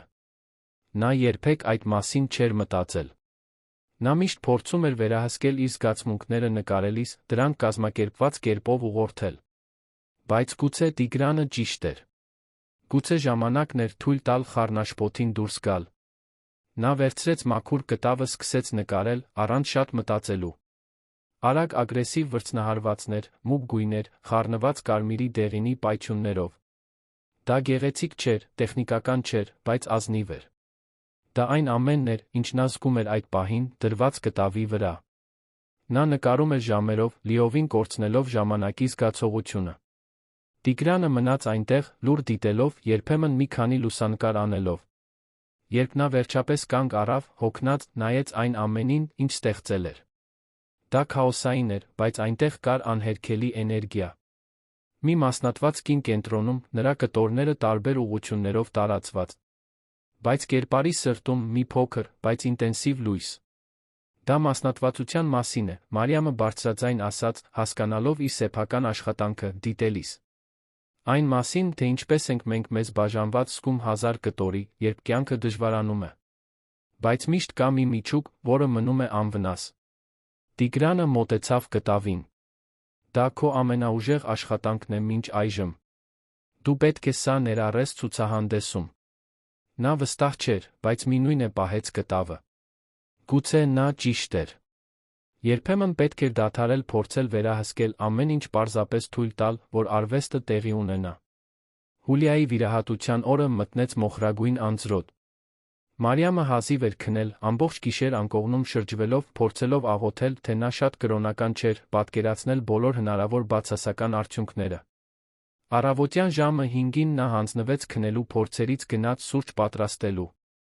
Տիկին Սուսանը վաղ եկավ, ձեռքերում վարդարան դեմքին վճռականության արտահայտություն։ Միասին նրանք գնացին Հուլիային վերցնելու, ով արդեն պատրաստ էր, հագած հարմարավետ հագուստ ուսին փոքրիկ ուսապարկ, հիվանդանոցի համար իր իրերով։ Ավագ քույրը զարմանալիորեն հանգիստ էր, ավելի հանգիստ, քան Մարիամն ու մայրը։ Մեքենայում հիվանդանոցի ճանապարհին նա նույնիսկ կատակեց, վերջապես աշխատանքից մի քանի օր հանգստանալու պատրվակ ունենալու մասին։ Միշտ ցանկացել եմ իմանալ, թե ինչպես է չարթնանալ առավոտյան ժամը 5-ին դաս պատրաստելու համար։ Հուլիա, այդպես մի խոսա, տիկին Սուսանը հանդիմանեց, բայց նրա աչքերում արցունքներ կային։ Սուրբ Գրիգոր Լուսավորիչ բժշկական կենտրոնը գտնվում էր քաղաքի հարուստ թաղամասում։ Դա ժամանակակից շենք էր, սպիտակ պատերով շատ ապակիով։ Ընդունարանի անձնակազմը արդյունավետ էր քաղաքավարի, արագ մշակելով Հուլիայի մուտքը։ Նրանց ուղղորդեցին այն սենյակը, որտեղ նա պետք է մնար, մի փոքր, բայց մաքուր տարածք, դեպի ծովը նայող պատուհանով։ Վիրաբույժը, դոկտոր Ռոբերտ Ալեքսանյանը, շուտով հայտնվեց մեկ անգամ բացատրելու ընթացակարգը։ Նա մոտ 60 տարեկան տղամարդ էր, մոխրագույն մազերով հայրական տեսքով, որն անմիջապես հանգստացրեց բոլորին։ Վիրահատությունը պետք է տի 2-3 ժամ։ Դա մի ընթացակարգ է, որը մենք կատարում ենք պարբերաբար, հաջողության մակարդակը շատ բարձր է։ Հուլիան վիրահատությունից հետո մի քանի ժամ կմնա վերականգնման բաժանմունքում, ապա կվերադարձվի սենյակ։ Իսկ ռիսկերը։ Մարիամը պետք է հարցներ։ Ինչպես ցանկացած վիրահատության դեպքում, միշտ կա բարդությունների փոքր ռիսկ, կապված անզգայացման կամ արյունահոսության հետ։ Բայց ես ընդգծում եմ, որ դա փոքր է։ Հուլիան երիտասարդ է, առողջ, ես չեմ տեսնում չափից ավելի անհանգստության պատճառներ։ Բժշկի խոսքերն օգնեցին, բայց լիովին չվերացրին Մարիամի ստամոքսի կապանքը։ Ժամը 7:30-ի շրջակայքում բուժքույրերը եկան Հուլիային տանելու։ Նա գրկեց մորը քրոջը, սիրո հանգստության խոսքեր շշնջալով։ Կհանդիպենք շուտով։ Եվ Մարի, խնդրում եմ, ավարտիր այդ նկարները։ Ես ուզում եմ լինել քո ցուցահանդեսի բացմանը Հայաստանի ազգային պատկերասրահում։ Իհարկե կլինես, խոստացավ Մարիամը, սեղմելով քրոջ ձեռքը։ Եվ ապա Հուլիան հեռացավ, մահճակալը միջանցքով հրելով, մինչ այն անհետացավ մի կրկնակի դռան հետում, որի վրա գրված էր վիրահատական կենտրոն։ Մարիամն ու տիկին Սուսանը երկար ժամանակ կանգնած մնացին այնտեղ, լիովին անզոր զգալով իրենց։ Սպասասրահը լի էր նմանատիպ իրավիճակներում գտնվող այլ ընտանիքներով։ Բոլորը նույն անհանգստության արտահայտությամբ, հազիվ թաքցված։ Մարիամը փորձեց շեղել իրեն, հեռախոսով զբաղվելով, բայց ոչ մի բանի վրա չէր կարող կենտրոնանալ։ Տիկին Սուսանը մեղմորեն աղոթում էր, մատները սահեցնելով վարդարանի ուլունքների վրայով։ Տիգրանը հայտնվեց ժամը 9-ի շրջակայքում, բերելով թարմ սուրճ դեռ տաք պանրով բլիթներ։ Կարծեցի, որ ձեզ կարող է դա պետք գալ։ Մարիամը երախտապարտ գրկեց նրան։ Նրա ներկայությունը մխիթարություն էր, որի կարիքը նա չգիտեր, որ այդքան ուներ։ Շնորհակալություն գալու համար։ Պետք չէր։ Ես ուզեցի գալ։ Բացի այդ, իսկապես կարծում ես, որ ես կարող էի այսօր աշխատել, իմանալով, որ դու այստեղ ես անցնում ես դրանով։ Ռաֆայելը զանգահարեց Գյումրիից, խնդրելով մշտական թարմացումներ։ Պարոն Հակոբը հաղորդագրություն ուղարկեց, առաջարկելով անհրաժեշտ աջակցություն ասելով, որ նա չպետք է անհանգստանա պատկերասրահի հետ կապված որևէ բանի համար։ Ելենա Թադոսյանը նույնպես կապ հաստատեց, ասելով, որ կարող են հետաձգել ցուցահանդեսը, եթե անհրաժեշտ լինի։ Բայց Մարիամը չէր ուզում հետաձգել։ Հայաստանի ազգային Պատկերասրահի ցուցահանդեսը չափազանց կարևոր էր, բացի այդ, Հուլիան հստակ ասել էր, որ ուզում է, որ նա շարունակի աշխատել։ Անհարգալից կլիներ հիմա հանձնվել։ Ժամերն անցնում էին։ Յուրաքանչյուր րոպե կարծես հավերժություն էր տում։ Տիկին Սուսանը փոխարինում էր աղոթքը նյարդայնորեն սենյակում քայլելով։ Տիգրանը մնում էր Մարիամի կողքին, բռնելով նրա ձեռքը, առաջարկելով իր լուր ուժը։ Ժամը 11-ին դոկտոր Ռոբերտը վերջապես հայտնվեց, դեռ հագած վիրաբուժական խալաթը։ Մարիամն ու տիկին Սուսանը ցատկեցին ոտքի։ Ամեն ինչ կատարյալ անցավ։ Մենք կարողացանք լիովին հեռացնել ուռուցքը, բարդությունների որևէ նշան չկար։ Հուլիան գտնվում է վերականգնման բաժանմունքում, շուտով պետք է արթնանա անզգայացումից։ Դուք կկարողանաք տեսնել նրան 1 ժամից։ Թեթացումն այնքան ուժեղ էր, որ Մարիամը զգաց, թե ինչպես են ոտքերը թուլանում։ Տիգրանը բռնեց նրան, երբ նա սկսեց լացել, ամբողջ կուտակված լարվածությունը վերջապես ազատվելով։ Տիկին Սուսանը նույնպես լացում էր, բայց հիմա դրանք երախտագիտության արդյունքներ էին։ Շնորհակալություն, բժիշկ։ Շատ շնորհակալություն։ Երբ նրանք վերջապես կարողացան տեսնել Հուլիային, նա գունատ էր մի փոքր շշմած անզգայացման ազդեցությունից, բայց թեթակի ժպտում էր։ Ողջույն, ընտանիք։ Ես ողջ եմ։ Անհեթեթություն, ասաց տիկին Սուսանը, բայց նրա ձայնը դողաց։ Իհարկե ողջ ես։ Եվ այդպես կմնաս շատ-շատ տարիներ։ Մարիամը բռնեց քրոջ ձեռքը, զգալով ջերմությունն ու ամուր զարկերակը։ Ամեն ինչ կարգին էր։ Հուլիան լավ էր։ Վերականգնումն ավելի դժվար էր, քան սպասում էին։ Հուլիային գրեթե ամեն ինչի համար օգնություն էր պետք առաջին շաբաթներին, այդքան կախված լինելու հիասթափությունը երբեմն նրան զայրացնում էր։ Բայց Մարիամն ու տիկին Սուսանը հերթով հոգ էին տանում նրա տղաների մասին, ստեղծելով մի ռեժիմ, որը թե հոգնեցուցիչ էր, գործում էր։ Մարիամը նորոգված ինտենսիվությամբ նորից սկսեց նկարել։ Ինչ-որ բան փոխվել էր նրա մեջ Հուլիայի վիրահատությունից հետո։ Նա ներքինորեն հասկացավ, թե որքան փխրուն թանկարժեք է կյանքը, թե ինչպես չկար ժամանակ կորցնելու կասկածների կամ վախերի վրա։ Նրա նոր աշխատանքներն արտացոլում էին այս շտապողականությունը, ում ազնիվ էներգիա, որը բացակայում էր նախկին աշխատանքներում։ Մի կեսօրին, վիրահատությունից մոտ 3 շաբաթ անց, Տիգրանը այցելեց նրան արվեստանոցում։ Նա աշխատում էր տիկին Սուսանի խոհարարության նկարի վրա, մի բան, որը նա տարիներ առաջ էր ուրվագծել, բայց երբեք չէր ավարտել։ Սա գեղեցիկ է, նա մեկնաբանեց, դիտելով տաք գույները այն ձը, թե ինչպես էր լույսը մտնում ներկված պատուհանից, լուսավորելով մայրական դեմքը։ Դա երախտագիտության մասին է։ Այն մասին, որ մեր սիրելի մարդիկ հավերժ չեն լինի այստեղ, մենք պետք է նշենք նրանց, քանի դեռ կարող ենք։ Տիգրանը մի պահ լուռ մնաց։ Մարի, կարող եմ քեզ մի բան պատմել։ Իհարկե։ Նա նստեց ներկոտված փոքրիկ աթոռակին, ձեռքերը միահյուսած։ Երբ ես ասացի, որ եղբայրս առողջական խնդիր ուներ, ես ամբողջ պատմությունը չպատմեցի։ Նա 6 տարի առաջ լեյկեմիա ուներ։ Նա ինտենսիվ բուժում անցավ, դա սարսափելի ժամանակաշրջան էր բոլորիս համար։ Մարիամը դադարեց նկարել, ամբողջովին շրջվեց դեպի նա։ Տիգրան, ցավում եմ։ Դու պարտավոր չէիր դա թաքցնել։ Ես ճիշտ չթաքցրեցի, պարզապես պատրաստ չէի խոսել այդ մասին։ Բայց քեզ տեսնելուց հետո, թե ինչպես ես հոգ տանում Հուլիայի մասին, հասկացա, որ դու կհասկանայիր։ Այդ ժամանակաշրջանը լիովին փոխեց իմ կյանքի հեռանկարը։ Այդ ժամանակ էր, որ ես որոշեցի թողնել իմ անվտանգ աշխատանքը Փարիզում վերադառնալ Հայաստան, անելու այն, ինչ իսկապես սիրում էի։ Իսկ քո եղբայրը 4 տարի է, ինչ ռեմիսիայի մեջ է։ Հիմա լիովին նորմալ կյանք է ապրում։ Բայց փորձն ինձ սովորեցրեց, որ մենք չենք կարող հետաձգել մեր երազանքները, սպասելով կատարյալ պահին, որովհետև կատարյալ պահը գոյություն չունի։ Մարիամը մոտեցավ, գրկեց նրան։ Շնորհակալություն այս մասին կիսվելու համար։ Շնորհակալություն ինձ զգացնելու համար, որ կարող եմ կիսվել։ Նրանք երկար ժամանակ գրկախառնվեցին, Մարիամը հասկացավ, որ այն, ինչ նա զգում էր Տիգրանի հանդեպ, վերածվել էր շատ ավելի խորը բանի, քան գրավչություն կամ ընկերություն։ Նա սիրահարվում էր նրան, այն ձի համար, թե ինչպես էր նա հասկանում իր արվեստը, այն քաղաքավարության համար, որով նա վերաբերվում էր մարդկանց, այն լուռ ուժի համար, որը նա առաջարկում էր դժվար պահերին։ Այդ գիշեր, Տիգրանի հեռանալուց հետո, Մարիամը նոր նկար սկսեց։ Դա տարբեր էր այն ամենից, ինչ նա արել էր նախկինում։ Այն ցույց էր տալիս երկու թռչունների, որոնք միասին թռչում էին, նրանց թերը գրեթե դիպչում էին միմյանց, մայրամուտի երկնքի ֆոնին, Երանի ծովի վրա։ Դա բառացի չէր, դա էմոցիոնալ էր։ Դա կապի մասին էր, գտնելու մեկին, ով աշխարհը տեսնում է նույն կերպ, ինչպես դու։ Ռաֆայելը զանգահարեց հաջորդ օրը։ Մարի, պետք է քեզ մի բան պատմեմ։ Ես մտածում եմ վերադառնալ Երան։ Իրոք։ Ինչո՞վ։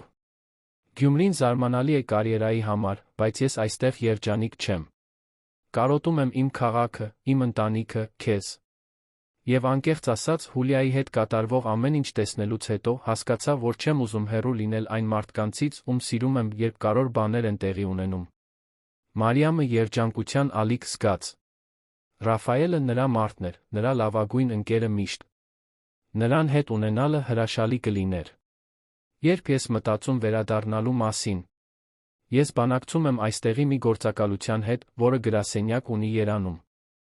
Եթե ամեն ինչ լավ ընթանա, 2 ամսից։ Ամեն ինչ դասավորվում էր այնպես, ինչպես Մարիամը երբեք չէր պատկերացրել։ Նրա կարիերան թռիչք էր ապրում, Հուլիան լավ էր ապաքինվում, Տիգրանը դարձել էր նրա կյանքի էական մասը, հիմա Ռաֆայելը վերադառնում էր։ Դա չափազանց լավ էր թվում, որպեսզի ճիշտ լիներ։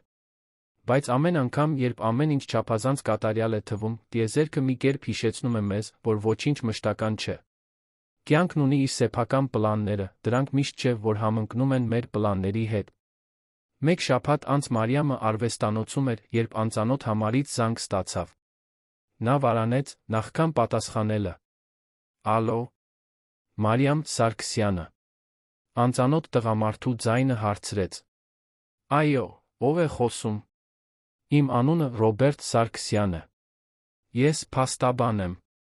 Ձեզ եմ զանգահարում ձեր հոր, Անտոն Սարգսյանի հետ կապված։ Մարիամի աշխարհը կանգ առավ։ Ավելի քան 20 տարի էր, ինչ նա ոչինչ չէր լսել հոր մասին։ Նա ենթադրել էր, որ նա շարունակել էր իր կյանքը, լիովին մոռացել էր այն ընտանիքի մասին, որը լքել էր։ Ինչ է նրան։ Նա կարողացավ հարցնել, իր ձայնը հեռավոր հնչելով սեփական ականջներին։ Ցավով տեղեկացնում եմ, որ նա մահացել է 3 շաբաթ առաջ։ Ես փորձում էի գտնել ընտանիքին, ժառանգության հետ կապված հարցերով զբաղվելու համար։ Մարիամը ծանր նստեց հատակին։ Հայրը բացակայում էր։ Նա տխրություն չէր զգում ճիշտ, ավելի շուտ, ցնցում, կապի խզում իրականության հետ։ Մարդը, ով լքել էր նրան, երբ նա 5 տարեկան էր, ով երբեք չէր զանգահարել կամ ծննդյան բացիկ չէր ուղարկել, ով իր հիշողություններում հազիվ ուրվական էր, այլս գոյություն չուներ աշխարհում։ Կա մի բան, որ պետք է անեմ։ Նա մեխանիկորեն հարցրեց։ Այո, կան մի քանի թղթեր, որոնք պետք է ստորագրվեն։ Եվ նա թողել է մի քանի բան, որոնք կցանկանար, որ լինեին ձեր քրոջ համար։ Մարիամը գրեց փաստաբանի գրասենյակի հասցեն հանդիպում նշանակեց հաջորդ շաբաթվա համար։ Նա անջատեց հեռախոսը, երկար ժամանակ նստած մնաց արվեստանոցի հատակին, փորձելով մշակել այն, ինչ նոր էր իմացել։ Նա չլացեց։ Նա ոչինչ չէր կարող զգալ, բացի տարօրինակ դատարկությունից։ Տիկին Սուսանին Հուլիային հոր մասին պատմելը Մարիամի ունեցած ամենադժվար զրույցներից մեկն էր։ Նա հաջորդ կիրակի մոր տանը ճաշ նշանակեց, երբ Հուլիան արդեն բավականաչափ ապաքինված էր տնից դուրս գալու համար։ Տիկին Սուսանը հարիսա պատրաստեց, աղջիկների սիրելի ուտեստը մանուկ հասակում։ Տունը բուրում էր համեմունքներով, բերելով ավելի պարզ ժամանակների հիշողություններ։ Նրանք մի քիչ լուր կերան, մինչ Մարիամը վերջապես քաջություն հավաքեց խոսելու։ Մայր, Հուլիա, պետք է ձեզ մի բան պատմեմ։ Այս շաբաթ զանգ ստացա հայրիկի փաստաբանից։ Տիկին Սուսանը պատառաքաղը բարձր ձայնով ցած գցեց ափսեի մեջ։ Հուլիան քարացավ, ուղիղ նայելով քրոջը։ Ձեր հայրը։ Տիկին Սուսանը հարցրեց, ձայնը լցված մի զգացմունքով, որը Մարիամը չէր կարողանում նույնականացնել։ Նա մահացել է մի քանի շաբաթ առաջ։ Փաստաբանը փորձում է լուծել ժառանգության հարցերը։ Հաջորդող լռությունը ծանր էր անհարմար։ Տիկին Սուսանը վեր կացավ սեղանից, քայլեց դեպի պատուհան, մեջքով դեպի աղջիկները։ Նրա ուսերը թեթակի դողում էին։ Ինչպե՞ս։ Հուլիան առաջինը հարցրեց։ Մանրամասներ չունեմ։ Փաստաբանը պարզապես ասաց, որ նա մեզ համար մի քանի բան է թողել, որ մենք պետք է թղթեր ստորագրենք։ Տիկին Սուսանը շրջվեց, Մարիամը ցնցվեց, տեսնելով մոր դեմքից հոսող արցունքները։ Նա հազվադեպ էր տեսնում նրան լացելիս։ Ամեն ինչից հետո նա դեռ ուժ ունի ազդելու մեզ վրա։ Նույնիսկ բացակայելով, նույնիսկ հիմա։ Մայր, մենք պարտավոր չենք նրանից որևէ բան ընդունել, եթե դու չես ուզում, Հուլիան մեղմորեն ասաց։ Դա ընդունելու կամ չընդունելու մասին չէ։ Դա այն մասին է, որ վերջապես պետք է առերեսվել այն փաստի հետ, որ նա իսկապես հեռացել է։ Իմ մի մասը միշտ կարծում էր, որ մի օր նա կհայտնվի, ներողություն խնդրելով, գիտես, որ ինչ-որ լուծում կլինի։ Բայց չի լինի։ Հիմա երբեք չի լինի։ Տիկին Սուսանի ձայնի ցավը կոտրեց Մարիամի սիրտը։ Նա հասկացավ, որ այնքան ժամանակ էր անցկացրել կենտրոնանալով հոր բացակայության հետ կապված իր սեփական փորձի վրա, որ երբեք իսկապես չէր դիտարկել, թե որքան էր դա ազդել մոր վրա։ Տիկին Սուսանը սիրում էր այդ մարդուն, ընտանիք էր կազմել նրա հետ, ապա նա պարզապես հեռացել էր մի օր, առանց բացատրության։ Ինչ ես ուզում անել։ Մարիամը մեղմորեն հարցրեց։ Տիկին Սուսանը խորը հառաչեց։ Գնացեք հանդիպման փաստաբանի հետ։ Տեսեք, թե ինչ է նա թողել։ Ես ձեզ չեմ խանգարի ունենալ այդ ավարտը, նույնիսկ եթե դա չափազանց ուշ է գալիս։ Հանդիպումը նշանակված էր հաջորդ չորեքշաբթի։ Մարիամը խնդրեց Տիգրանին ուղեկցել իրեն, նրան մեկի կարիք կար իր կողքին։ Հուլիան նույնպես կգնար, թե դեռ մի փոքր թուլացած էր վիրահատությունից։ Փաստաբանի գրասենյակը գտնվում էր քաղաքի կենտրոնում գտնվող արտրային շենքում։ Ռոբերտ Սարգսյանը միջին տարիքի տղամարդ էր, հոգնած տեսքով խոսելու ուղիղ ձով։ Նա քույրերին ընդունեց փոքրիկ սենյակում, լի կուտակված գործերով։ Շնորհակալություն գալու համար։ Գիտեմ, որ այս իրավիճակը նուրբ է։ Ես կփորձեմ լինել հնարավորինս օբյեկտիվ։ Նա բացեց թղթապանակը, մի քանի փաստաթուղթ հանեց։ Ձեր հայրը, Անտոն Սարգսյանը, վերջին 15 տարին ապրել է Դիլիջանում։ Աշխատել է որպես ատաղձագործ, երբեք նորից չի ամուսնացել։ Այլ երեխաներ չուներ։ Երբ իմացավ, որ հիվանդ է, դիմեց ինձ իր գործերը կազմակերպելու համար։ Հիվանդ։ Հուլիան հարցրեց։ Սրտի խնդիր ուներ։ Վերջում արագ էր։ Մարիամը կրծքավանդակում սեղմում զգաց։ Նա փորձում էր պատկերացնել հորը, մի մարդու, ում հազիվ էր հիշում, մենակ աշխատելիս, մենակ ապրելիս, մենակ տառապելիս։ Ինչու նա երբեք կապ չէր հաստատել։ Ինչու էր հպարտությունը կամ ամոթը կամ ինչ էլ որ լիներ պատճառը ավելի ուժեղ եղել, քան դուստրերի հետ վերամիավորվելու ցանկությունը։ Ինչ է նա թողել։ Հարցրեց, փորձելով ձայնը հաստատ պահել։ Ռոբերտը սեղանով մի արկղ մղեց։ Դա շատ չէ նյութական բարիքների առումով։ Նրա արհեստանոցը վաճառվել է բժշկական պարտքերը մարելու համար։ Բայց նա այս արկղը թողել է հատուկ ձեզ երկուսի համար։ Եվ խնդրել է, որ ես նամակ հանձնեմ։ Նա գրպանից հանեց դեղնած ծրարը։ Մարիամն ու Հուլիան նայեցին միմյանց, նրանցից ոչ մեկը չէր ուզում առաջինը վերցնել այն։ Վերջապես, Մարիամը ձեռքը մեկնեց վերցրեց ծրարը։ Այն հասցեագրված էր պարզապես իմ դուստրերին դողացող ձեռագրով։ Կարող եք կարդալ այստեղ կամ տուն տանել։ Ձեր հայեցողությամբ։ Կարծում եմ, որ կտանենք, որոշեց Հուլիան։ Շատ բան կա միանգամից մշակելու համար։ Նրանք ստորագրեցին անհրաժեշտ թղթերը, դուրս եկան գրասենյակից, տանելով խորհրդավոր արկղը չկարդացված նամակը։ Տիգրանը սպասում էր նրանց դրսում, անմիջապես հասկանալով նրանց արտահայտությունից, որ դա դժվար էր եղել։ Ուզում եք ինչ-որ տեղ գնալ, թե՞։ Նախընտրում եք տուն վերադառնալ։ Տուն, պատասխանեց Մարիամը։ Կարող ենք գնալ իմ տուն։ Երեքը լուռ գնացին մեքենայով։ Մարիամը արկղը պահում էր ծնկներին, կարծես դա փխրուն միաժամանակ վտանգավոր բան լիներ։ Երբ նրանք հասան բնակարան, Հուլիան առաջարկեց թեյ պատրաստել, նախքան որևէ բան բացելը։ Երեքը նստեցին փոքրիկ սենյակում։ Արկղը սեղանի վրա էր, նամակը կողքին։ Ոչ ոք չէր շարժվում դրանց դիպչելու համար։ Ուզում ես, որ գնամ։ Տիգրանը առաջարկեց։ Սա ընտանեկան անձնական բան է։ Ոչ, Մարիամն արագ ասաց։ Խնդրում եմ, մնա։ Ինձ պետք ես այստեղ։ Նա գլխով արեց բռնեց նրա ձեռքը։ Հուլիան վերջապես վերցրեց նամակը։ Սա նախ կարդանք։ Մարիամը համաձայնեց։ Հուլիան զգուշորեն բացեց ծրարը, բացեց թերթերը։ Կային 3 էջ, ձեռագիր գրված։ Նա սկսեց բարձրաձայն կարդալ. Իմ սիրելի Մարիամ Հուլիա, գիտեմ, որ իրավունք չունեմ այսպես դիմել ձեզ ամեն ինչից հետո։ Գիտեմ, որ ես վախկոտ էի, որ լքեցի ձեզ, երբ դուք ամենից շատ իմ կարիքն ունեիք։ Ես անցկացրի վերջին 20 տարին, փորձելով հասկանալ, թե ինչու արեցի դա, ճշմարտությունն այն է, որ ես լավ պատասխան չունեմ։ Ես երիտասարդ էի, վախեցած էի, զգում էի, որ ձախողում եմ որպես հայր ամուսին։ Կարծեցի, որ դուք ավելի լավ կլինեիք առանց ինձ։ Հիմա գիտեմ, որ սխալվում էի։ Այնքան սխալ։ Հուլիայի ձայնը դողաց, Մարիամը վերցրեց թերթերը, շարունակելու. Ես մտածում էի ձեր մասին ամեն օր։ Պատկերացնում էի, թե ինչպես եք, ով եք դարձել։ Ես ուզում էի կապ հաստատել այնքան անգամ, բայց միշտ կարծում էի, որ արդեն չափից շատ ժամանակ է անցել, որ դուք կատելու եք ինձ, որ իրավունք չունեմ խանգարելու այն կյանքերը, որոնք դուք կառուցել եք առանց ինձ։ Ամոթն ինձ տարիներ շարունակ կատվածահար էր արել։ Երբ վերջապես քաջություն գտա վերամիավորվելու փորձելու համար, պարզեցի, որ հիվանդ եմ։ Բժիշկն ինձ 6 ամիս տվեց։ Ես մտածեցի, որ մի նույն է կփնտրեմ ձեզ, բայց չէի ուզում, որ առաջին անգամ, երբ դուք ինձ տեսնեք ամեն ինչից հետո, լինի որպես կոտրված հիվանդ մարդ։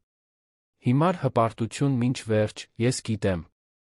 Մարիամը զգաց, թե ինչպես են արցունքները հոսում դեմքից, բայց շարունակեց կարդալ։ Արկղում կան մի քանի բաներ, որոնք ես ձեզ համար եմ պատրաստել տարիների ընթացքում։ Ատաղձագործական աշխատանքներ, փոքրիկ բաներ, որոնք ես ստեղծում էի, պատկերացնելով, որ մի օր կարող եմ դրանք հանձնել։ Կան նահին լուսանկարներ, երբ դուք մանուկ էիք, երբ մենք ընտանիք էինք։ Գիտեմ, որ դրանց նայելը կարող է ցավոտ լինել, բայց կարծեցի, որ դուք պետք է ունենաք այդ հիշողությունները։ Ուզում եմ, որ իմանաք, որ ես սիրել եմ ձեզ։ Միշտ սիրել եմ։ Իմ բացակայությունը երբեք չի եղել ձեզ չսիրելու մասին, այն եղել է իմ սեփական թուլության վախի մասին։ Հուսով եմ, որ մի օր, ինչ-որ կերպ, դուք կկարողանաք ինձ ներել։ Ոչ թե որովհետև ես արժանի եմ, այլ որովհետև դուք արժանի եք այն խաղաղությանը, որը գալիս է ներման հետ։ Եղեք երջանիկ։ Ապրեք լիարժեք կյանքեր։ Թույլ մի տվեք, որ իմ սխալները սահմանեն, թե ով եք դուք։ Իմ ամբողջ սիրով զղջումով։ Հայր։ Հաջորդող լռությունը բացարձակ էր։ Մարիամն ու Հուլիան հիմա բացահայտ լացում էին, տարիների բոլոր զայրույթը, ցավը, շփոթությունը վերջապես ազատության կետ գտնելով։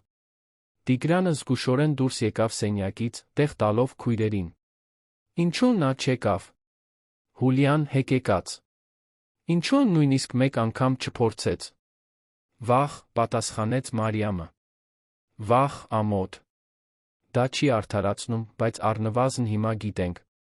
Նրանք դողացող ձեռքերով վերցրեցին արկղը։ Ներսում կային մի քանի փոքրիկ փայտե քանդակներ։ Նրբորեն փորագրված թռչուն։ Զարդատուփ, ներդրված ծաղիկներով։ Աշխատված լուսանկարի շրջանակ։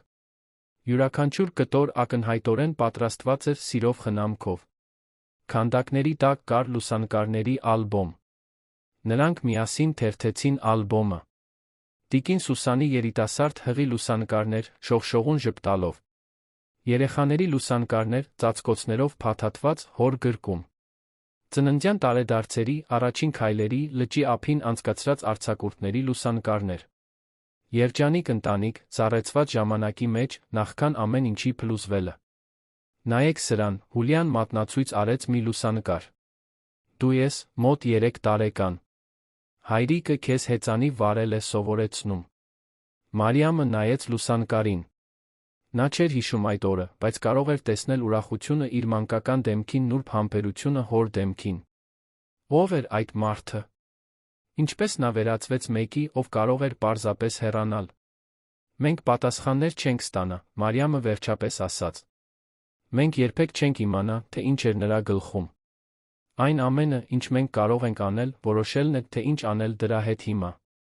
Եվ ինչ ես ուզում անել։ Մարիամը երկար մտածեց։ Ես ուզում եմ ներել նրան։ Ոչ թե որովհետև նա արժանի է, այլ որովհետև ամբողջ կյանքում զայրույթ կրելը միայն ինձ կվնասի։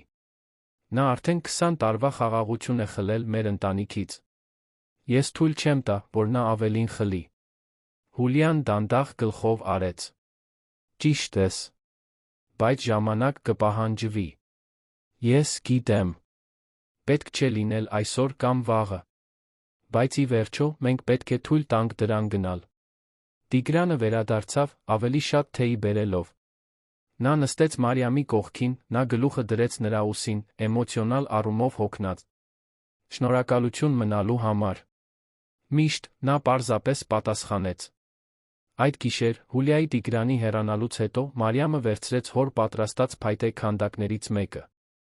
Դա թռչունն էր, այնքան նրբորեն աշխատված, որ թվում էր, թե ցանկացած պահի կարող էր թռչել։ Նա այն դրեց դարակի վրա, իր սեփական ստեղծագործությունների կողքին։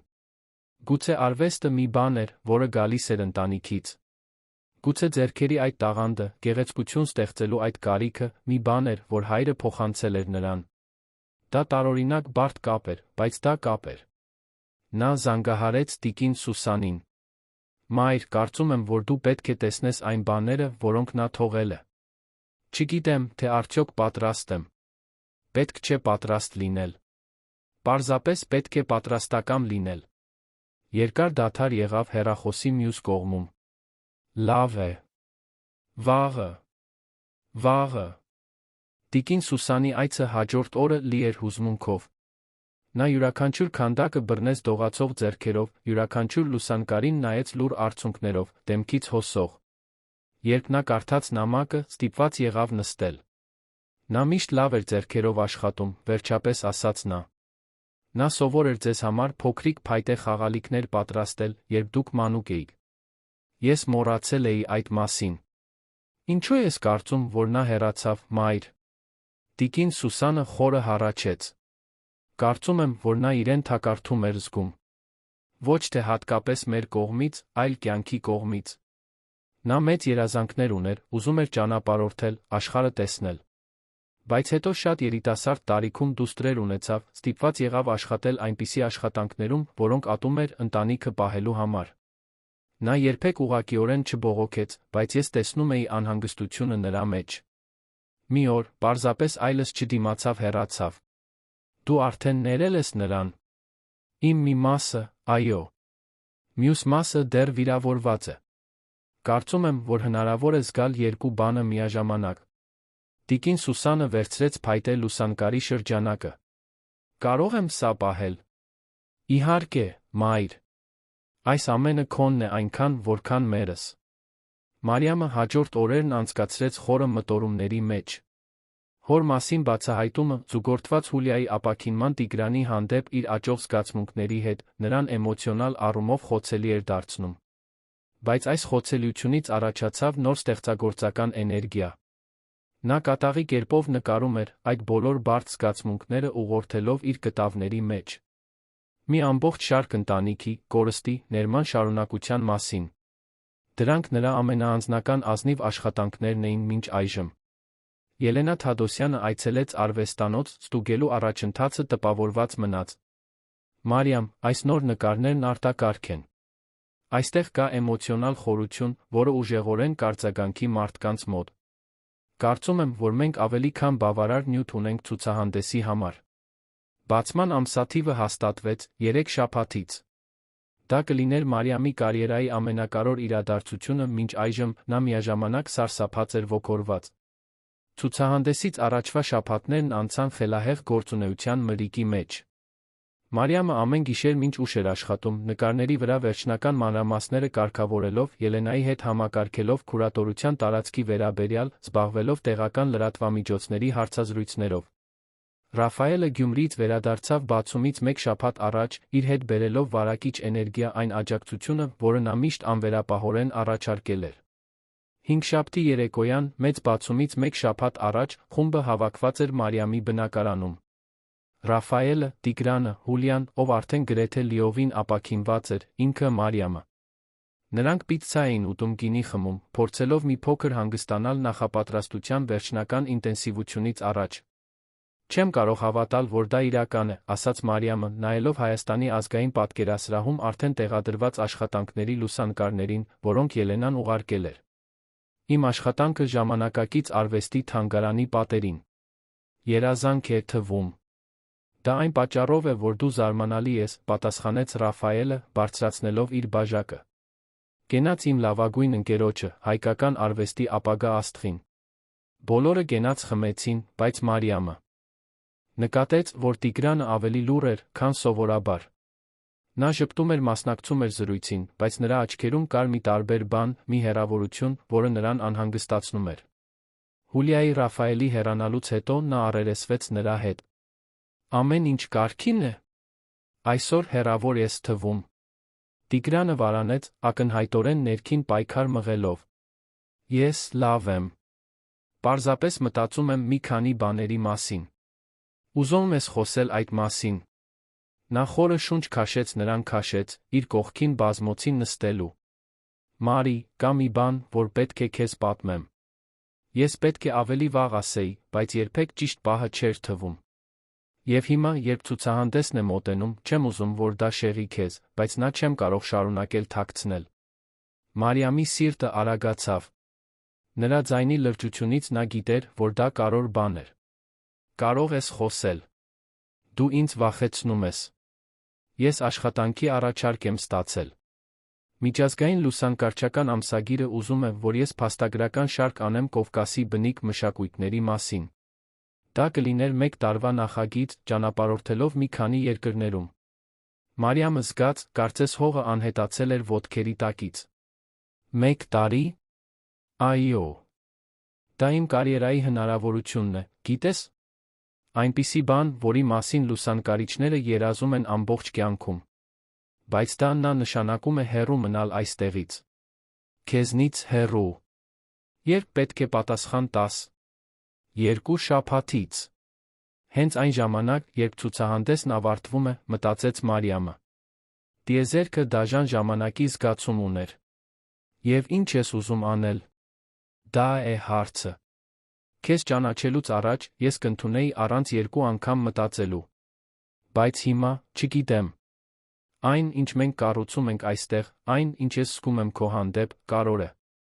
Բայց այս հնարավորությունը գուցե նորից չհայտնվի։ Մարիամը զգաց, թե ինչպես են արցունքները այրում աչքերը, բայց ստիպեց իրեն վերահսկել դրանք։ Արդար չէր նրա որոշումը դնել իր ուսերին։ Արդար չէր խնդրել, որ նա ընտրեր իր երազանքի միջ, երբ ինքը երբեք այդ ընտրությունը չէր անի։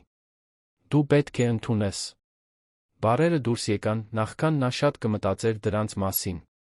Մարի, դա այդքան պարզ չէ։ Այո։ Տիգրան, դու ինձ մի անգամ ասացիր, որ մենք չենք կարող հետաձգել մեր երազանքները, սպասելով կատարյալ պահին։ Սա քո հնարավորությունն է։ Դու պետք է գնաս։ Իսկ մենք։ Նա ժպտաց արցունքների միջով, որոնք հիմա ազատորեն թափվում էին։ Մենք կիմանանք։ Գուցե դա վերջն է։ Գուցե դու կվերադառնաս, ամեն ինչ այլս նույնը չի լինի։ Բայց եթե ես խնդրեմ, որ դու մնաս, դու հանձնվես այդ հնարավորությունից իմ համար, դու ի վերջո կատես ինձ։ Կամ ավելի վատ, կատես ինքդ քեզ։ Եվ ես դա չեմ ուզում։ Տիգրանը նրան քաշեց ամուր գրկելու։ Ինչպես ես այդքան հասուն։ Այդքան առատաձեռն։ Ես չեմ։ Ես հիմա ներսից մեռնում եմ։ Բայց գիտեմ, որ դա ճիշտ բանն է։ Նրանք երկար ժամանակ գրկախառնվեցին, երկուսն էլ իմանալով, որ ինչ-որ հիմնարար բան փոխվել էր իրենց մեջ։ Դա պարտադիր չէր, որ վերջն էր, բայց դա ինչ-որ այլ, ավելի անորոշ բանի սկիզբն էր։ Երբ Տիգրանը հեռացավ այդ գիշեր, Մարիամը վերջապես թույլ տվեց իրեն փլվել։ Նա լացեց, մինչ որ այլս արցունքներ չունեցավ, վերջին շաբաթների կուտակված բոլոր հուզմունքը վերջապես ազատություն գտնելով։ Հուլիայի վիրահատությունը, հոր մասին բացահայտումը, հիմա սա։ Թվում էր, թե տիեզերքը փորձում էր, թե որքան նա կարող էր դիմակայել։ Նա զանգահարեց Ռաֆայելին առավոտյան ժամը 2-ին։ Նա քնկոտ պատասխանեց, բայց անմիջապես զգոնացավ, երբ հասկացավ, որ նա լացում է։ Մարի։ Ինչ պատահեց։ Նա պատմեց ամեն ինչ Տիգրանի մասին, աշխատանքի առաջարկի մասին, այն մասին, թե ինչպես էր ասել, որ նա պետք է հեռանա, չնայած հուսահատորեն ուզում էր, որ նա մնա։ Դու ճիշտ բան արեցիր, Ռաֆայելը մեղմորեն ասաց։ Բայց դա չի դարձնում այն ավելի քիչ ցավոտ։ Ինչու է այդքան դժվար։ Ինչու չեմ կարող պարզապես երջանիկ լինել առանց որևէ բանի, որը կփչացնի ամեն ինչ։ Որովհետև կյանքը բարդ է։ Որովհետև մեր սիրելի մարդիկ ունեն իրենց սեփական կյանքերն ու երազանքները։ Բայց հեյ, նա դեռ չի հեռացել։ Դուք դեռ ժամանակ ունեք։ 2 շաբաթ։ Նա կհեռանա ցուցահանդեսից 2 շաբաթ հետո։ Ուրեմն օգտվեք այդ 2 շաբաթից։ Ստեղծեք հիշողություններ։ Եվ հետո դուք կզբաղվեք այն ամենով, ինչ կգա։ Ռաֆայելը ճիշտ էր, ինչպես միշտ։ Մարիամը որոշեց, որ չի վատնելու այն ժամանակը, որը դեռ ուներ միասին տխրությամբ ապագայի մասին անհանգստությամբ։ Հաջորդ օրերը էմոցիոնալ ամերիկյան գորշ էին։ Ցերեկը նա կենտրոնացած էր ցուցահանդեսի վերջնական նախապատրաստությունների վրա։ Գիշերը ժամանակ էր անցկացնում Տիգրանի հետ, համոզվելով, որ վայելում է յուրաքանչյուր պահը։ Նրանք գնացին լիճ, ընթրեցին իրենց սիրելի ռեստորաններում, մինչ ուշ մնացին, խոսելով ամեն ինչի ոչնչի մասին։ Բացման նախօրեին Մարիամը Հայաստանի ազգային պատկերասրահում էր, վերահսկելով վերջին կարգավորումները։ Ելենան զարմանալի աշխատանք էր կատարել քուրատորության հետ։ Աշխատանքները դասավորված էին այնպես, որ պատմում էին մի պատմություն, սկսելով ավելի հին քաղաքային նկարներից, անցնելով ընտանիքի ինքնության մասին աշխատանքներին, ավարտվելով կորստի նորացման մասին ամենաթարմ նկարներով։ Սա կատարյալ է, Մարիամն ասաց, հիանալով տարածքով։ Հենց այնպես, ինչպես պատկերացնում էի։ Դու պետք է հպարտ լինես։ Դա հզոր ցուցահանդես է, Մարիամ։ Մարդիկ խորապես կկապվեն քո աշխատանքի հետ։ Այդ գիշեր Մարիամը հազիվ կարողացավ քնել։ Նա շրջվում էր անկողնում, փոխարինելով ոգորությունը մաքուր սարսափով։ Իսկ եթե ոչ ոք չհայտնվի։ Իսկ եթե մարդիկ ատեն աշխատանքը։ Իսկ եթե այդ ամբողջ ցուցահանդեսը հուշարձանային ձախողում լինի։ Առավոտյան ժամը 6-ին նա հանձնվեց քնելու փորձերից գնաց քայլելու լճի ափով։ Արը ծագում էր լճի վրայով, երկինքը ներկելով վարդագույն նարնջագույն երանգներով։ Երանը դանդաղ արթնանում էր նրա շուրջը։ Վաճառողները տեղադրում էին իրենց կրպակները, ձկնորսները վերադառնում էին լուսաբացի որսով, սերֆերները բռնում էին առաջին ալիքները։ Նա մտածեց այն ամենի մասին, ինչ անցել էր մինչ այստեղ հասնելը։ Անքուն գիշերները նկարելիս, ժամանակավոր աշխատանքները, հաշիվները վճարելու համար, մշտական կասկածները, արդյոք ճիշտ ընտրություն էր կատարում։ Նա մտածեց մոր մասին, ով քրտնաջան աշխատում էր 2 դուստրերին մենակ մեծացնելու համար, Հուլիայի մասին, ով հաղթահարում էր առողջական մարտահրավերները շնորհքով ուժով, Ռաֆայելի մասին, ով հրաժարվում էր խոստումնալից կարիերայից Գյումրիում, տուն վերադառնալու համար, Տիգրանի մասին, ով շուտով կմեկներ, հետապնդելու իր սեփական երազանքը։ Բոլորը դժվար ընտրություններ էին կատարում, բոլորը փորձում էին հավասարակշռել սերն ու հավակնությունը, արմատներն ու թերը։ Ճիշտ պատասխան չկար։ Այն ամենը, ինչ նրանք կարող էին անել, հնարավորինս լավագույն որոշումներ կայացնելն էր, այն տեղեկատվությամբ, որն ունեին, վստահել, որ ամեն ինչ կլուծվի։ Նրա բջջային հեռախոսը թրթռաց։ Դա տիկին Սուսանի հաղորդագրությունն էր։ Ես այնքան հպարտ եմ քեզնով, աղջիկս։ Քո տատիկը նույնպես հպարտ կլիներ։ Այսօր դու աշխարհին ցույց ես տալիս այն տաղանդը, որը մենք միշտ գիտեինք, որ ունես։ Սիրում եմ քեզ։ Մարիամը ժպտաց արցունքների միջով։ Նա արագ պատասխանեց, վերադարձավ տուն, պատրաստվելու։ Այսօր էր օրը։ Դեպի լավը կամ վատը, նրա կյանքը պատրաստվում էր նորից փոխվել։ Նա ընտրեց պարզ, բայց նրբագեղ զգեստ, մուգ կապույտ, որը ստիպում էր նրա աչքերին փայլել։ Նա մազերը հավաքեց ցածր հանգույցով դրեց ականջողերը, որոնք Հուլիան նրան ծննդյան նվեր էր տվել։ Նա նայեց հայելուն մի պահ չճանաչեց այն կնոջը, որը նայում էր իրեն։ Նա վստահ, հզոր էր թվում, հենց այնպիսի արվեստագետ, ինչպիսին միշտ ցանկացել էր լինել։ Ռաֆայելը ժամը 4-ին եկավ, նրան տանելու։ Նա ինքը անթերի էր, հագած մոխրագույն կոստյում փողկապ, որը Մարիամը կասկածում էր, որ հատուկ այդ առիթի համար էր գնված։ Պատրաստ ես քո մեծ երեկոյին։ Ավելի պատրաստ, քան երբեք կլինեմ։ Երթեկությունը սարսափելի էր, ինչպես միշտ, բայց նրանք Հայաստանի ազգային պատկերասրահ հասան ժամանակից շուտ։ Ելենան արդեն այնտեղ էր, համակարգելով միջոցառումների թիմին։ Մատուցողները շրջում էին, սկուտեղներ պատրաստելով, Լարային քարյակը լարում էր իր գործիքները մի անկյունում, լուսանկարիչները փորձարկում էին իրենց սարքավորումները։ Մարիամ, դու գեղեցիկ ես, բացականչեց Ելենան, տեսնելով նրան։ Արի, ուզում եմ քեզ վերջին բանը ցույց տալ։ Նա նրան տարավ ցուցահանդեսի գլխավոր մուտքի մոտ։ Կար մի մեծ ցուցանակ, նրա անունով ցուցահանդեսի անվանումով «Արմատներ թեր»։ Ճամփորդություն հայկական ինքնության միջով։ Ներքում նրա լուսանկարը համառոտ կենսագրությունը։ Դա իրական էր։ Այս ամենը իրական էր։ Հյուրերը սկսեցին գալ ժամը 7-ին։ Սկզբում կաթիլ, ապա մշտական հոսքով։ Արվեստաբաններ, կոլեկցիոներներ, այլ արվեստագետներ, լրագրողներ, սովորական մարդիկ, ովքեր սիրում էին արվեստը։ Տարածքն ավելի ու ավելի էր լցվում։ Տիկին Սուսանը եկավ Հուլիայի տղաների հետ։ Մայրապետը հագել էր իր լավագույն զգեստը, աչքերում հպարտության արցունքներ ուներ, հենց մտնելուց։ Թոռները ոգորված վազվզում էին մարդկանց մեջ, զարմացած տարածքից ամբողջ շքեղությունից։ Տիգրանը եկավ վերջում, իր տեսախցիկը կրելով, ինչպես միշտ։ Բայց այս անգամ մի քանի պաշտոնական լուսանկար անելուց հետո, նա դրեց այն պարզապես մնաց Մարիամի կողքին, նրա լուռ մշտական աջակցությունը։ Ելենան բարձրացավ մի փոքրիկ բեմ, խնդրեց բոլորի ուշադրությունը։ Բարի երեկո։ Պատիվ է ներկայացնել ձեզ «Արմատներ թեր» Մարիամ Սարգսյանի առաջին անհատական ցուցահանդեսը այստեղ, Հայաստանի ազգային պատկերասրահում։ Մարիամը արտակարգ արվեստագետ է, ով գրավում է մեր մշակույթի էությունը, դաժան ազնվությամբ, հուզիչ գեղեցկությամբ։ Նրա աշխատանքները խոսում են ինքնության, ընտանիքի, կորստի հույսի մասին այնպես, որ համընդհանուր արձագանք է գտնում։ Խնդրում եմ, ողջունեք Մարիամ Սարգսյանին։ Ծափահարությունները խլացուցիչ էին։ Մարիամը բարձրացավ բեմ, սասանվող ոտքերով, նայեց հույսով լի դեմքերի բազմությանը, սկսեց խոսել։ Բարի երեկո բոլորիդ։ Նախ առաջ, ուզում եմ շնորհակալություն հայտնել Հայաստանի ազգային պատկերասրահին, հատկապես Ելենային, իմ աշխատանքին հավատալու համար։ Ուզում եմ շնորհակալություն հայտնել իմ ընտանիքին, իմ մայրիկ Սուսանին, քրոջս Հուլիային, ովքեր միշտ աջակցել են ինձ, նույնիսկ երբ իմ երազանքներն անհնար էին թվում։ Եվ ուզում եմ այս ցուցահանդեսը նվիրել բոլոր այն մարդկանց, ովքեր երանը դարձնում են այն, ինչ կա։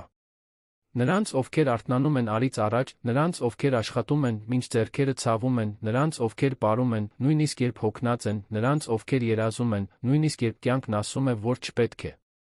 Դուք իմ ոգեշնչումն եք։ Դուք իմ արվեստն եք։ Շնորհակալություն։ Նա իջավ բեմից, ավելի շատ ծափահարությունների ներքո։ Մարդիկ կանգնեցնում էին նրան, գովաբանելու, հարցեր տալու, արտահայտելու, թե ինչպես էին աշխատանքները դիպչում իրենց։ Դա այն ամենն էր, ինչ նա կարող էր սպասել ավելին։ Բայց այդ ամբողջ ուրախության տոնակատարության մեջ Մարիամը չէր կարողանում դադարել մտածել, որ 2 շաբաթից Տիգրանը կհեռանար։ Ցուցահանդեսը բացարձակ հաջողություն էր։ Առաջին 3 օրվա ընթացքում ավելի քան 1000 մարդ այցելեց Հայաստանի ազգային պատկերասրահ, տեսնելու Մարիամի աշխատանքը։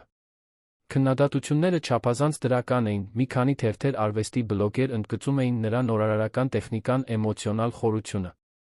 4 աշխատանք վաճառվեց առաջին շաբաթվա ընթացքում, այնպիսի արժեքներով, որոնք Մարիամը երբեք չէր պատկերացրել ստանալ իր աշխատանքի համար։ Բայց այս ամբողջ փառքի մեջ նա չէր կարողանում ազատվել այն մելանխոլիայից, որն ուղեկցում էր նրան։ Տիգրանի ժամկետը մոտենում էր։ Նա պաշտոնապես ընդունել էր աշխատանքի առաջարկը, արդեն նախապատրաստվում էր ճանապարհորդությանը։ Նա կմեկներ հաջորդ շաբաթ օրը, ցուցահանդեսի բացումից ուղիղ 15 օր հետո։ Ռաֆայելը նկատեց նրա տրամադրությունը չորեքշաբթի առավոտյան սուրճի ժամանակ։ Դու հիմա պետք է երկնքում լինես, Մարի։ Ինչու ես այդքան տխուր։ Նա խառնեց սուրճը, առանց իրականում խմելու։ Դա Տիգրանն է։ Նա 3 օրից կհեռանա։ Եվ դու մտածում ես խնդրել նրան մնալ։ Ես արդեն ասել եմ, որ նա պետք է գնա։ Էգոիստություն կլիներ հիմա փոխել միտքս։ Ռաֆայելը սեղանից բռնեց նրա ձեռքը։ Մարի, կարող եմ քեզ ուղիղ հարց տալ։ Դու սիրահարված ես նրան։ Նա անմիջապես չպատասխանեց, բայց պատասխանը հստակ էր նրա աչքերում։ Այո։ Կարծում եմ, այո։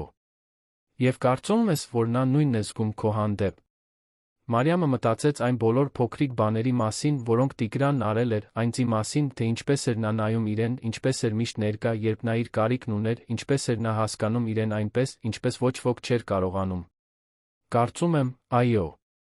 Ուրեմն դու պետք է դա ասես նրան։ Նախքան նա կհեռանա։ բայց դա ոչինչ չի փոխի։ Նա դեռ պետք է գնա։ Գուցե ոչ։ Բայց առնվազն դուք երկուստ կիմանաք, թե որտեղ եք։ Գուցե կարողանաք մի կերպ գտնել հեռավորության վրա աշխատելու համար։ Կամ գուցե ոչ։ Բայց դու հավերժ կզղջաս, եթե չխոսես։ Մարիամը գիտեր, որ Ռաֆայելը ճիշտ էր, բայց վախը կաթվածահար էր անում նրան։ Իսկ եթե նա խոստովաներ իր զգացմունքները, Տիգրանն ասեր, որ նույնը չի զգում։ Կամ ավելի վատ, իսկ եթե նա զգար, բայց դա մեկնումն ավելի ցավոտ դարձներ։ Նա հաջորդ 2 օրն անցկացրեց, խուսափելով Տիգրանից, ցուցահանդեսով զբաղված լինելու պատրվակով։ Նա մի քանի անգամ փորձեց զանգահարել, բայց նա միշտ պատրվակներ էր գտնում, չպատասխանելու։ Նա գիտեր, որ վաղկոտ է, բայց չէր կարողանում խուսափել։ Ուրբաթ երեկոյան, նրա մեկնման նախօրեին, Տիգրանը առանց նախազգուշացման հայտնվեց նրա բնակարանում։ Նա համառորեն թակեց դուռը, մինչ նա պատասխանեց։ Ինչու ես ինձնից խուսափում։ Նա հարցրեց, հենց նա բացեց դուռը։ Չեմ խուսափում։ Այո, խուսափում ես։ Մարի, ես վաղը կհեռանամ։ Չեմ ուզում, որ մեր մասին ունեցածս վերջին հիշողություններն այսպիսին լինեն։ Նա թույլ տվեց նրան մտնել, նրանք նստեցին բազմոցին, որտեղ նրանք այնքան գիշերներ էին անցկացրել զրուցելով։ Կներես։ Ես պարզապես չգիտեմ, թե ինչպես դա հաղթահարեմ։ Ես նույնպես։ Բայց փախչելը դա ավելի հեշտ չի դարձնում։ Մարիամը խորը շունչ քաշեց։ Հիմա կամ երբեք։ Տիգրան, պետք է քեզ մի բան ասեմ։ Ես գիտեմ, որ դու վաղը կհեռանաս, գիտեմ, որ դա ճիշտ որոշումն է քեզ համար։ Բայց պետք է իմանաս, որ ես սիրում եմ քեզ։ Չգիտեմ, թե երբ է դա ճիշտ տեղի ունեցել, բայց տեղի է ունեցել։ Եվ գիտեմ, որ գուցե դա ամեն ինչ կբարդացնի, բայց չեմ կարող քեզ թույլ տալ գնալ, առանց ասելու։ Տիգրանի աչքերը լցվեցին արցունքներով։ Մարի, ես նույնպես սիրում եմ քեզ։ Այդ առաջին օրվանից պատկերասրահում։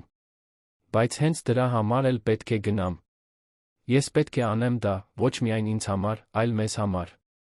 Եթե հիմա մնամ, միշտ կհարցնեմ ինձ կզղջամ այդ կորցրած հնարավորության համար։ Եվ չեմ ուզում, որ դա փչացնի այն, ինչ ունենք։ Ուրեմն ինչ ենք անում։ Նա բռնեց նրա ձեռքերը։ Փորձում ենք։ Հեռավորության վրա դժվար է, բայց անհնար չէ։ 1 տարին կանցնի։ Եվ երբ ես վերադառնամ, եթե դեռ նույնն ենք զգում, կկառուցենք իրական բան։ Առանց զղջումների, առանց դժգոհությունների։ Իսկ եթե չվերադառնաս։ Իսկ եթե այնտեղ ինչ-որ մեկին ճանաչես կամ հասկանաս, որ այլս նույնը չես զգում։ Տիգրանը ժպտաց արցունքների միջով։ Ուրեմն առնվազն կփորձենք։ Եվ կունենանք այդ հիշողությունները։ Բայց Մարի, ես չեմ հավատում, որ կդադարեմ սիրել քեզ։ Դու փոխել ես իմ կյանքը։ Ինձ ստիպել ես հավատալ, որ հնարավոր է ունենալ կարիերասեր, հավակնություն կապ։ Նրանք համբուրվեցին այն ժամանակ համբույր, լի խոստումներով, հրաժեշտներով, հույսով, անորոշությամբ։ Նրանք գիշերն անցկացրին միասին չքնելով, պարզապես խոսելով, պահելով միմյանց յուրաքանչյուր մանրամասնությունը առաջիկա ամիսների բաժանման համար։ Շաբաթ առավոտյան Մարիամը նրան ուղեկցեց օդանավակայան։ Ռաֆայելը, Հուլիան, նույնիսկ տիկին Սուսանը նույնպես գնացին։ Տիգրանը դարձել էր ընտանիքի մաս այդ ամիսների ընթացքում։ Նստեցման դարպասում նա գրկեց նրանցից յուրաքանչյուրին։ Երբ Մարիամի հերթը հասավ, նա երկար ժամանակ պահեց նրան։ 1 տարի, նա շշնջաց։ Սպասիր ինձ 1 տարի։ Ես այստեղ կլինեմ։ Եվ ապա նա հեռացավ, անցնելով անվտանգության ստուգումը, անհետանալով տերմինալում։ Մարիամը կանգնած մնաց, մինչ այլս չէր կարող տեսնել նրան, զգալով, կարծես իր մի մասը հեռացել էր նրա հետ։ Հաջորդ ամիսները միաժամանակ ամենադժվարին, ամենապարգատրողն էին Մարիամի կյանքում։ Հայաստանի ազգային պատկերասրահի ցուցահանդեսը շարունակվեց 6 շաբաթ, գերազանցելով այցելությունների ռեկորդները։ Այլ մարզերի պատկերասրահները սկսեցին հետաքրքրություն հայտնել նրա աշխատանքի նկատմամբ։ Նա նույնիսկ հրավերներ ստացավ ցուցադրվելու Գյումրիում, Վանաձորում։ Տիգրանը կանոնավոր կապ էր պահպանում, ուղարկելով իր ճանապարհորդության լուսանկարներ, զանգահարելով, երբ պատշաճ ինտերնետ ուներ, բայց հեռավորությունը դժվար էր։ Կային օրեր, երբ Մարիամը կասկածում էր, թե արդյոք նրանք կկարողանային դա աշխատել։ Բայց ապա նա հաղորդագրություն էր ուղարկում հենց այն պահին, երբ նա ամենից շատ էր դրա կարիքը զգում, կամ զանգահարում էր ուշ գիշերով, պարզապես նրա ձայնը լսելու համար, նա հիշում էր, թե ինչու էր արժե սպասել։ Ռաֆայելը վերջնականապես վերադարձավ Երան բացեց իր սեփական դիզայնի ստուդիան։ Նա Մարիամը վերադարձան շաբաթական ճաշերի արվեստի ու կյանքի մասին անվերջ զրույցների իրենց սովորական ռեժիմին։ Հուլիան լիովին ապաքինվել էր, նույնիսկ սկսել էր հանդիպել մի գործընկեր ուսուցչի հետ, մի բարի մարդու, ով նրան վերաբերվում էր այնպես, ինչպես նա արժանի էր։ Տիկին Սուսանը վերջապես թոշակի անցավ ռեստորանի խոհանոցից, սկսեց հայկական խոհարարության դասեր տալ զբոսաշրջիկներին։ Նա պարզեց, որ սիրում է դասավանդել, տաղանդ ուներ դրա համար։ Տասնամյակների ընթացքում առաջին անգամ նա իսկապես երջանիկ իրականացված էր թվում։ Մարիամը շարունակեց նկարել, նրա աշխատանքը զարգանալով հասունանալով։ Նա ստեղծեց մի ամբողջ շարք, ոգեշնչված հեռավորության հետ իր փորձից, նկարներ բաժանման միջոցով կապի, սիրո մասին, որը գերազանցում է աշխարհագրությունը։ Այս աշխատանքներն մինչ այժմ ամենալավն էին ընդունվել։ Մի օր, Տիգրանի մեկնումից 8 ամիս անց, Մարիամը արվեստանոցում էր, երբ անծանոթ միջազգային համարից զանգ ստացավ։ Ալո։ Մարիամ Սարգսյանը։ Օտարերկրյա շեշտադրումով կնոջ ձայնը հարցրեց։ Այո, ով է խոսում։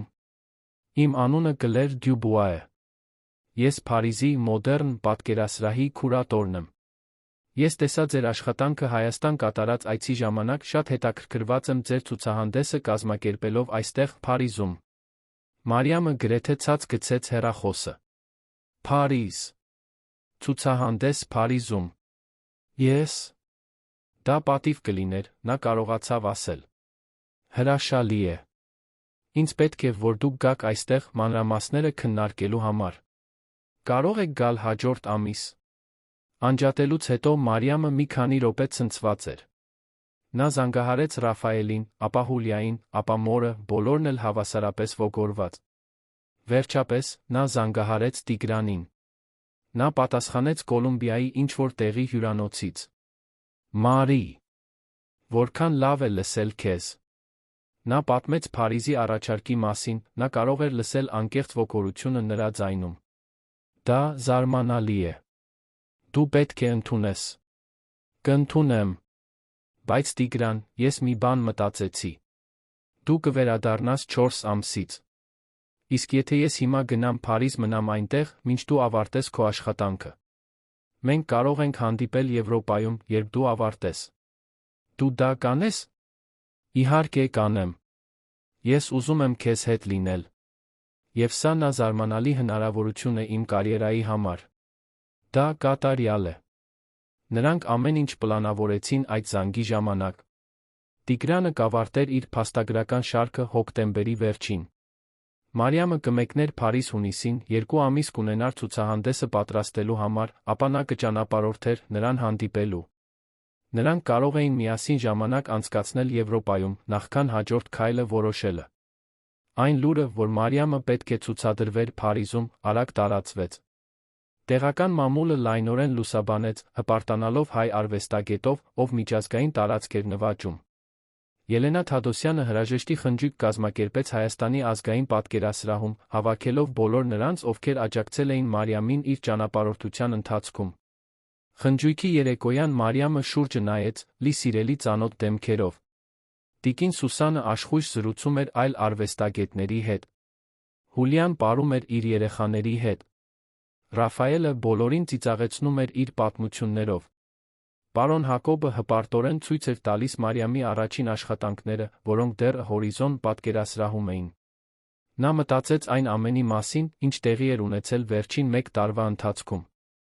Առաջին ցուցահանդեսը, Տիգրանի հետ հանդիպումը, Հուլիայի վիրահատությունը, հոր մասին բացահայտումը, ցավոտ հրաժեշտը օդանավակայանում, հիմա Փարիզ։ Նրա կյանքը լիովին փոխվել էր, այնպես, ինչպես նա երբեք չէր կարող կանխատեսել։ Բայց բոլոր փոփոխությունների միջով մեկ բան մնաց անփոփոխ՝ նրա արվեստը։ Դա նրա խարիսխն էր, աշխարհը մշակելու նրա ձը, նրա ձայնը, երբ բառերը բավարար չէին։ Եվ վերջապես, աշխարհը լսում էր։ Փարիզ մեկնելու օրը ամբողջ ընտանիքը գնաց օդանավակայան։ Տիկին Սուսանը լացեց, բայց հիմա դրանք հպարտության արդյունքներ էին, ոչ թե տխրության։ Հուլիան ամուր գրկեց նրան շշնջաց, որ ոգորված է նրան Եվրոպայում այցելելու համար։ Ռաֆայելը խոստացավ, որ կգնա, հենց որ բավականաչափ գումար կկարողանա հավաքել։ Նախքան անվտանգության ստուգումն անցնելը, Մարիամը վերջին անգամ հետ նայեց իր ընտանիքը, իր արմատները թափահարելով ժպտալով։ Եվ ապա նա նայեց առաջ, դեպի նստեցման դարպասը, դեպի անհայտը, դեպի բոլոր հնարավորությունները, որոնք սպասում էին նրան։ Նա հիշեց այն նկարը, որը նա արել էր ամիսներ առաջ, երկու թռչունները միասին թռչելով Երանի ծովի վրայով։ Արմատներ թեր, մտածեց նա։ Պետք չէ ընտրել մեկը կամ մյուսը։ Կարող ես ունենալ երկուսն էլ։ Նա անցավ անվտանգության ստուգումը, ժպիտով դեմքին, հույսով սրտում։ 4 ամսից նա նորից կլիներ Տիգրանի գրկում։ Եվ մինչ այդ նա կշարունակեր անել այն, ինչ սիրում էր, արվեստ ստեղծել, որը դիպչում էր սրտերին, պատմում էր պատմություններ։ 4 ամիս անց, այն օրը, երբ նրա ցուցահանդեսը Փարիզում բացվեց քննադատների գովեստով, Մարիամը կանգնած էր պատկերասրահի դիմաց, երբ տեսավ մի ծանոթ կերպարի, որը քայլում էր մայթով։ Տիգրանը, արայրուքով ավելի երկար մազերով, քան երբ նա մեկնել էր, ժպտաց, տեսնելով նրան։ Նա վազեց դեպի, նա նետվեց նրա գիրկը։ Դու եկար։ Խոստացա, որ կգամ։ Եվ բացի այդ, ես ոչ մի բանի համար չէի բաց թողնի քո ցուցահանդեսի բացումը։ Նրանք մտան պատկերասրահ, ձեռք ձեռքի տված։ Պատերը ծածկված էին Մարիամի աշխատանքով, յուրաքանչյուր նկար պատմում էր նրա ճանապարհորդության մի մասը։ Կային աշխատանքներ Երանի մասին, ընտանիքի մասին, կորստի սիրո հույսի մասին։ Եվ այնտեղ, գլխավոր պատին, երկու թռչունների նկարը, որոնք միասին թռչում էին ծովի վրայով։ Տիգրանը կանգ առավ դրա դիմաց։ Դա մեր մասին է, չէ՞։ Միշտ էլ այդպես է եղել։ Նա նրան քաշեց համբուրելու հենց այնտեղ, անծանոթ նրբագեղ մարդկանցով, բարդ արվեստաբաններով լի պատկերասրահի մեջտեղում։ Եվ Մարիամը հասկացավ, որ վերջապես ուներ այն ամենը, ինչ միշտ ցանկացել էր։ Նրա արվեստը ճանաչվում էր, նրա ընտանիքը աջակցում էր նրան հեռավորության վրա, իր սիրելի տղամարդը կողքին էր։ Նա չգիտեր, թե ինչ էր պահում ապագան։ Գուցե նրանք կմնային Փարիզում, գուցե կվերադառնային Երան, գուցե միասին կճանապարհորդեին աշխարհով մեկ։ Բայց դա կարևոր չէր։ Կարևորն այն էր, որ նրանք միասին էին, երկուսն էլ հետապնդում էին իրենց երազանքները, երկուսն էլ աջակցում էին միմյանց։ Արմատներ թեր։ Նա հիմա ուներ երկուսն էլ։ Եվ պատրաստ էր թռչել այնքան բարձր, որքան հնարավոր էր, իմանալով, որ միշտ կունենա վերադառնալու տեղ։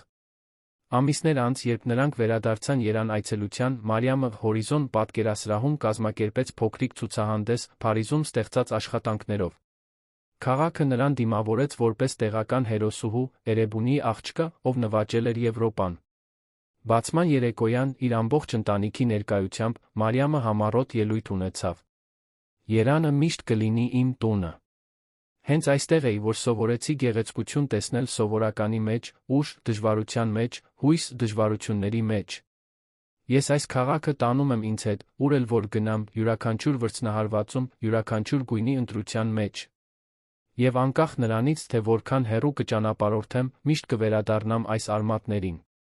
Որովհետև դրանք ինձ տալիս են այն թերը, որոնք ինձ պետք են թռչելու համար։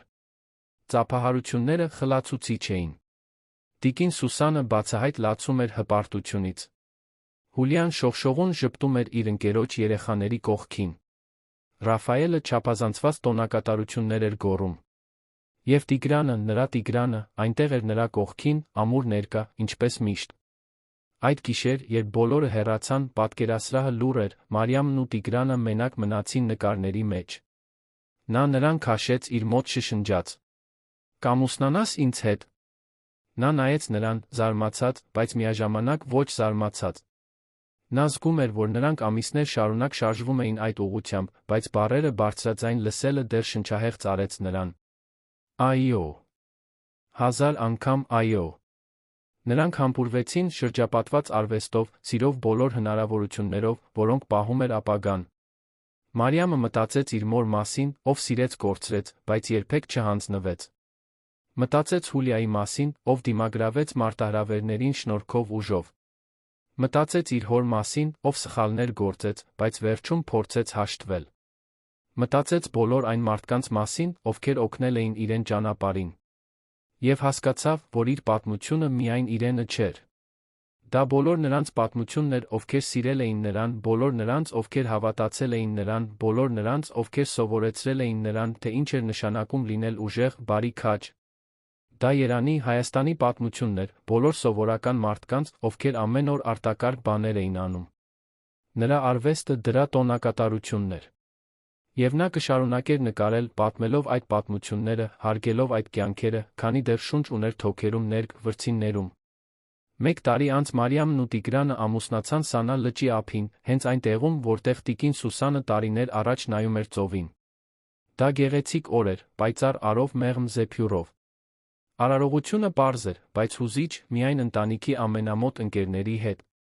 Երբ նրանք արտասանեցին իրենց ուղտերը, Մարիամը նայեց Տիգրանի աչքերին, տեսավ իր ապագան։ Դա առանց մարտահրավերների կամ դժվարությունների ապագա չէր, բայց դա ապագա էր, որին նրանք միասին կդիմակայեին։ Ամուր արմատներով ուժեղ թերով նրանք պատրաստ էին այն ամենին, ինչ կյանքը կբերեր։ Եվ մինչ արը մայր էր մտնում լճի վրայով, երկինքը ներկելով նարնջագույնի, վարդագույնի մանուշակագույնի երանգներով, որոնք ոչ մի արվեստագետ չէր կարող կատարյալ կերպով կրկնօրինակել, Մարիամ Սարգսյանը գիտեր, որ ինքը հենց այնտեղ էր, որտեղ պետք է լիներ։ Տանը սիրված, իրականացված, պատրաստ իր արտակարգ ճանապարհորդության հաջորդ գլխին։ Սիրելի ունկնդիրներ, հուսով ենք, որ Մարիամի պատմությունը դիպել է ձեր սրտերին։ Այս ճանապարհորդությունը երազանքներ հետապնդելու, ընտանիքը գնահատելու, թրջելու, քաջություն գտնելու մասին, հիշեցնում է մեզ, որ մենք կարող ենք ունենալ խորը արմատներ, մի նույն ժամանակ մեծ թռիչքներ կատարել։ Եթե այս պատմությունը արձագանք գտավ ձեզ մոտ, անպայման բաժանորդագրվեք մեր ալիքին, միացրեք զանգակը, բաց չթողնելու մեր պատրաստած հուզիչ պատմություններից որևէ մեկը։ Դրեք ձեր լայքը այս տեսանյութին, մեկնաբանություններում մեզ պատմեք, թե Մարիամի պատմության որ մասն է ձեզ ամենից շատ հուզել։ Արդյոք դա մոր հետ հարաբերություններն էին։ Հուլիայի հաղթահարումը։ Ռոմանտիկան Տիգրանի հետ։ Մենք ուզում ենք իմանալ։ Ամեն օր մենք ներկայացնում ենք նոր պատմություններ, որոնք նշում են մարդկային ուժը, սերը, վճռականությունը։ Ձեր մասնակցությունը մեկնաբանություններում օգնում է ստեղծել մարդկանց համայնք, ովքեր հավատում են լավ պատմությունների ուժին։ Մինչ հաջորդ պատմությունը, հիշեք, բոլորս ունենք արմատներ, որոնք մեզ պահում են, թեր, որոնք թույլ են տալիս մեզ թռչել։ Պարզապես պետք է քաջություն ունենալ օգտագործել երկուսն։